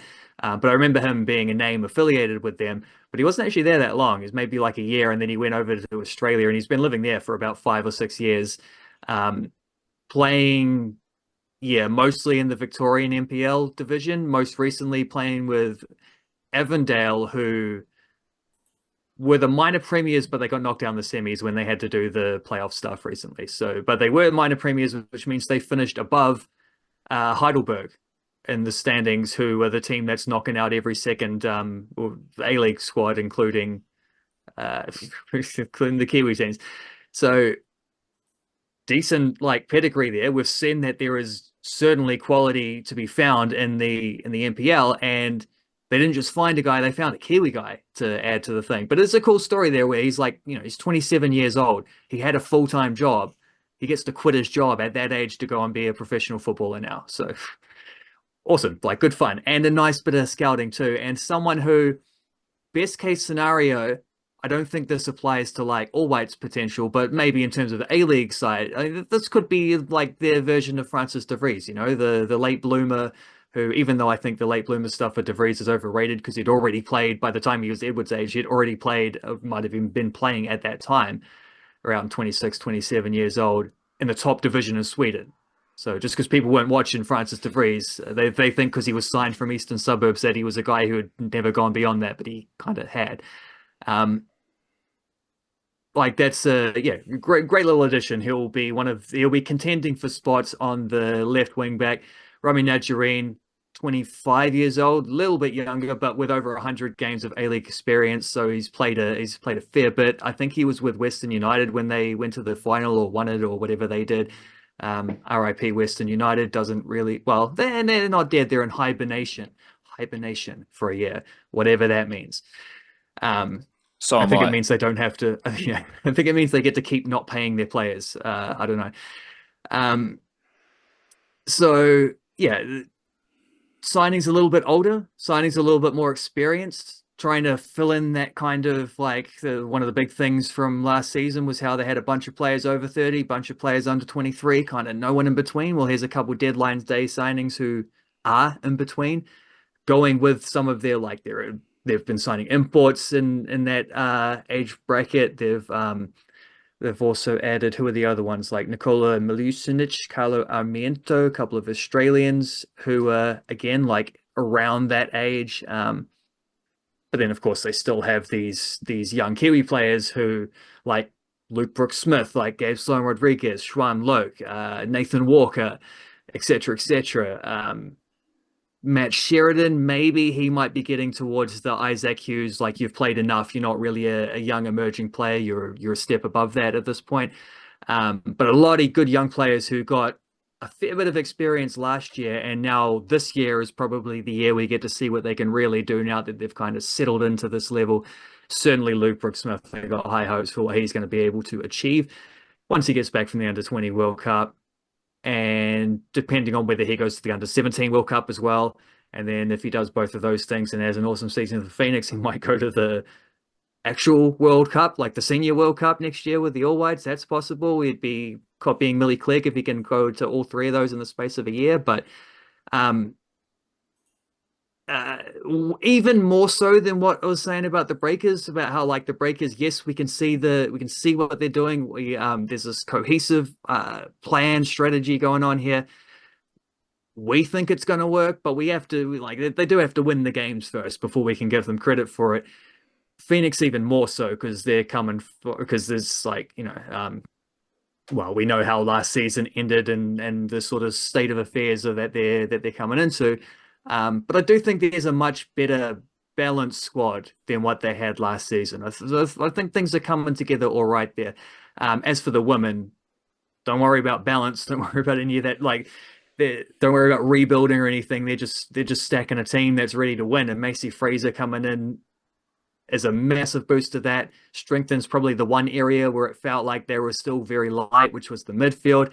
Wouldn't be surprised if they sign another midfielder with their one remaining spot. The Phoenix blokes have now filled their squad. They've signed everyone they're going to sign. Phoenix women they've got one more import to go. So they've signed all their local players, but we'll see what they do with that last import. Looking at the group, I think there's a good chance that Grace Jale plays midfield this year, where I thought she was very good towards the end of last season. And we know that Coach Bev, back when she was still in incognito as the incognito mode as the drone lady, she was going to games.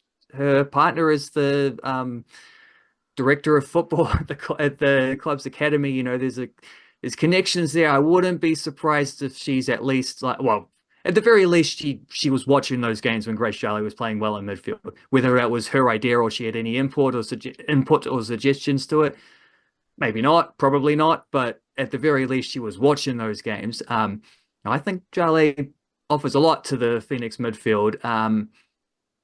Probably would put her in a situation contending with Alyssa Wynnum for minutes, which would be an interesting one because you got sort of like the slight, very skillful, creative one, and then Jarley, who is pretty really creative herself, but is also like much taller and more forceful and stronger and athletic in that way. So you'd have a nice little, one or the other kind of thing going on. If that's the case, I think they'll probably use that input spot on maybe another winger or a versatile forward who can play in a few positions.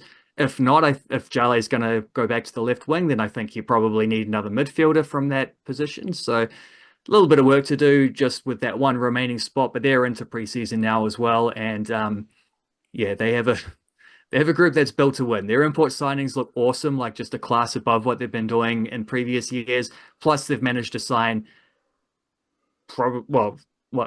three first 11 Football Ferns players: Vic Hesson, CJ Bott, Macey Fraser, probably. That is a stacked team that goes way beyond anything that they've put together in the past. So that is a team that is built to.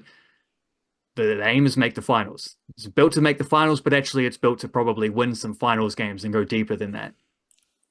What role do you see Macey Fraser playing? Like, she just goes straight into like an attacking midfielder, winger type of role that she has. I think that's where she usually plays.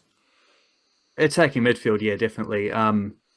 She was asked to play a lot on the wing when she was in Utah, which is one of the reasons why it got weird, because it was like, coach seems to think this player is not good enough for his team, but also like you're playing her out of her position. It's not the position she was playing with the club signed her. So like, well, of course, if I sign Kylian Mbappe and then for the, give me a job at Auckland FC or Wellington Phoenix as the technical director, I'll sign Kylian Mbappe and then play him at left back. You'd be fine. Why isn't he the best player at the moment? Or put him in goal or something like that. Why isn't he good? Well, you're not putting him in his position. What do you expect? Like Macey Fraser being asked to play like a winger, it's not what she does. She's the one who gets the ball to the winger and lets the winger do their thing. So yeah, I think the Wellington Phoenix won't have that issue. Bev Priestman won't have that issue. She was asked about it in the press conference. She said like, yeah, attacking midfield, maybe even defensive midfield sometimes, because I think something that she was super underrated for in that season with the Phoenix before is how good her tackling was. More so in terms of like pressing forward and rushing defenders and other midfielders rather than getting back and making those types of tackles. I think that's more what Tessel Madag's been signed to do, but she's capable of it. Like she can play, but basically anywhere in the midfield three, she's going to do a pretty good job. Yeah. The Kate Taylor comparison wasn't exactly top of mind for Macey Fraser. When you said like defensive midfield, I was like, Kate Taylor, Michaela Foster, Macey Fraser, like they're very different types of players, but it would be a different type of defensive midfield, a bit more of a deep lying playmaker, Yeah, get Perlo. The ball, whip it around. Perlo, yes, there you go. Mate Perlo. Yeah, well, she could do that. But I think more to the point, you want her getting in positions to be able to shoot as well. So the attacking midfield role is numero uno. Last question. Like we know Hughes, we know Sheridan, we know Luke Brooks-Smith, Gabrielle Sloan-Rodriguez, but I think Joanne Loke is a undercover Wellington Phoenix youngster who will introduce himself to the Phoenix fan base this season in the A-League, probably getting a bit more game time, hopefully some crisp performances, and just another example of a highly productive development pipeline for the Wellington Phoenix men. Is there a women's player similar to Joanne Loke in that they are not like a headline youngster? Like you mentioned some of them, like I think like Macey Fraser's a local junior. She's in that category. You mentioned Wynnum. Some of the other players are a bit too big Donny, like your Grace Jarleys, your CJ Botts, your Vic Essens.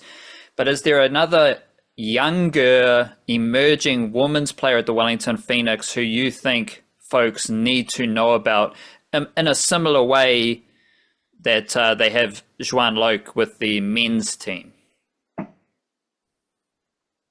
Yeah, Juan Loke's a good comparison because I think I completely agree with that. I think he's going to have a season which I'm not sure people are quite predicting at this stage. Like the Chiefy has said, he wants to play with a back three and wing backs. So if you're playing with wing backs rather than fullbacks, you need a bit more like dynamicism. You need to be able to make those up and down runs. You need to be contributing on attack as much as you contribute in defense. And this is something I thought about a lot around about the All White stuff, which is Tim Payne is the first choice right back, and I don't know if he's going to be doing that role for the Wellington Phoenix. He didn't play a lot for the Knicks during the Aussie Cup stuff, but when he did, because he was coming back from injury, so when he did, he was just being played as a centre back, like the right-sided centre back in the three,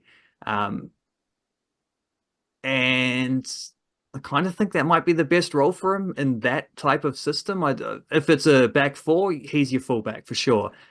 I don't know if he's quite the wing back guy, especially when he's been injury prone in the last year or two. Like he's had a couple of muscle injuries, and that is a brutal position to play. But then I also wonder what that means for his all-white situation, if he's going to be able to retain the right back spot if he's not actually playing right back for his club. That's because, I mean, you can say he's experienced enough to be able to just like slide between those. He is, but like your conditioning is very different as a centre back to what it is to being a wing back or a full back. So I think we've even seen that a little bit from Payne in the past as he has gone between those positions for the Phoenix. So that is something that puts him in a little bit of a situation. But if that is the case, well, Juan Loke is the guy who's going to benefit from that because he started every game and played almost every minute through the 3 Aussie Cup games as the right wing back, including when Tim Payne was on the pitch. The only minutes he missed, like technically he didn't play every minute, but he kind of did play every minute because they subbed him off in stoppage time before the penalty shootout of one of them, so that someone else could take on it. I think it was Lachlan Candy came on to take a penalty. So other than that, he played every minute of that campaign alongside, there were only like 3 or 4 guys. Isaac Hughes was one of them. I think Nagasawa played every minute. But that obviously means that he sucks at penalties. So we can't expect him to be... Yeah, he might suck at penalties, that's true. Matt Sheridan was the other one. So we don't want him taking the penalties, but we do want him getting up and down and whipping the ball into the box and stuff. So he hasn't played A-League yet. He's been on the bench, but he hasn't made an A-League debut, but he did play those 3 Aussie Cup games. So he is very much embedded in the team, and the change in formation is going to suit him. Like he could be a massive beneficiary from that. Looking for an equivalent in the women's team. I mean, it's too obvious to say Ella Jerez or Pia Vlok, even though I think it certainly for Vlok, I think maybe that's a year too early. Jerez has played 3 games last year off the bench, so she hasn't really played a lot of A-League either. Maybe like it could be. I think because obviously we know a lot about Ella Jerez, you've talked a lot about her. I've listened to you talk about it for a couple of years now as a young phenom in Aotearoa football. But if you add that talent with maybe an opportunity with a high performance coach and a lot of really good players around her, I think Ella Jerez is the perfect candidate for that type of honor, recognition, celebration of our undercover emerging talents. Well, sometimes the obvious answer, most times the obvious answer just is the correct answer. That's why it's obvious. So maybe that is the case. And I think you're the last point there in the list you had there about like the high performing coach, and what we're hoping for is being a high performing team as well. Like that might be the most significant factor, because these aren't going to be like minutes that are given cheaply. Those are going to be earned minutes, and it is a deep squad, so it's hard to get them. Like it's hard to get around that. But maybe, like I was talking about them thinking towards more like attacking midfielder or winger with their last import spot. That suggests that maybe they're a little bit shorter in there than they are in, for example, the defensive areas where they got so many good defenders. Side note on that, Tiana Jaber is going to miss the start of the season because she apparently like broke her leg or fractured something in playing for Lebanon, where she now plays for Lebanon, an Australian player who has Lebanese heritage and so is committed to Lebanon, is a Lebanese international. Ramy Najjarine, same story. Aligned with Lebanon, but born and raised in Australia, but aligned with Lebanon internationally. So the Phoenix somehow have two Lebanese Australians, one in each of their men's and women's teams. So that's cool. I like that. I like that symmetry. What was I saying before that? Oh, too many defenders. Yeah, like where are we? Assuming Tess Almeida plays in the midfield, which I think she certainly will. CJ Bott's going to have to start at right back because she's awesome. But then Lucia Leon can't play at right back, and she's one of your imports. So I think she's probably been signed to play more as a winger. I think she'll just be an attacking player. But let's see. Ellie Walker, centre back, import, American. Tiana Jaber, centre back, can play a bit of right back. Lara Wall, probably left back, could play a bit of right back, but will be seen most likely as the lefty. Mackenzie Barry, centre back.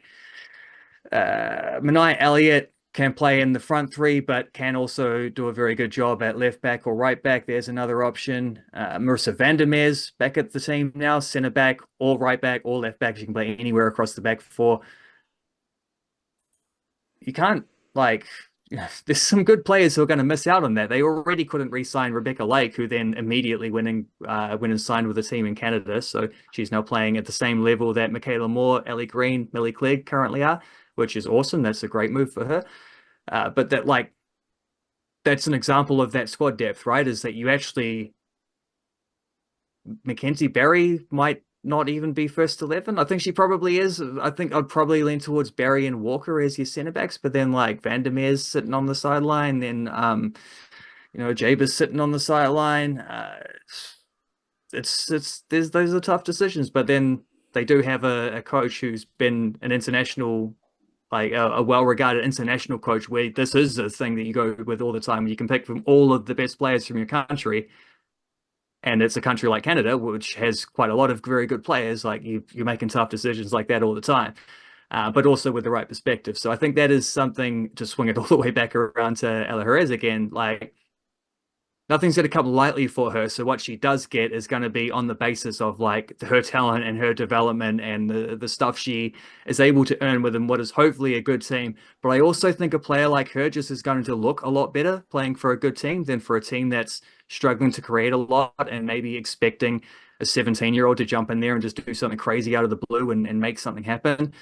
Like she probably experienced last season when she was playing a bit, and also like most of those Phoenix men's youngsters would have felt last season, where it's there's not really a solid foundation to get out there and build upon. You're sort of trying to make stuff up from scratch, and that can be tricky. Whereas if your role is very well defined, getting 15 minutes at the end of this game, I want you to dribble at that fullback because she's a little bit slow, and I know you can beat her. And we've been getting some joy from crosses, so look to get those in, get to the byline, cut it back. That kind, just keep the instructions nice and simple, and just let the talent shine through there. I think that's the best case scenario to be bringing through young players in general. I think that's the best way to be able to bring them, incorporate them into your team, into your structures, is to be able to just simplify it, make it easy for them, and let the talent do the rest.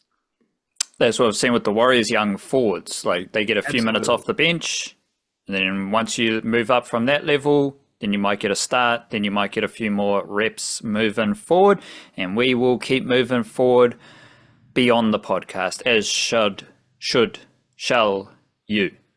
Big up to you. Hope you're doing well. Enjoy yourself, enjoy your day, do your best, and tap in with all things Niche Case. We're coming at you across a variety of platforms, and then we get offline and we go listen to some Sons of Mums. So big up to you. We appreciate your eyeballs and eardrums. Enjoy the Aotearoa sport. We will be recording our bonus podcast on Thursday, so tap into that if you're part of the Patreon whānau or you got a paid Substack subscription. That's part of the newsletter on Thursday as well, and we will be working hard for even more Aotearoa sporting coverage. Big up, kia kaha, stay beautiful, chur chur.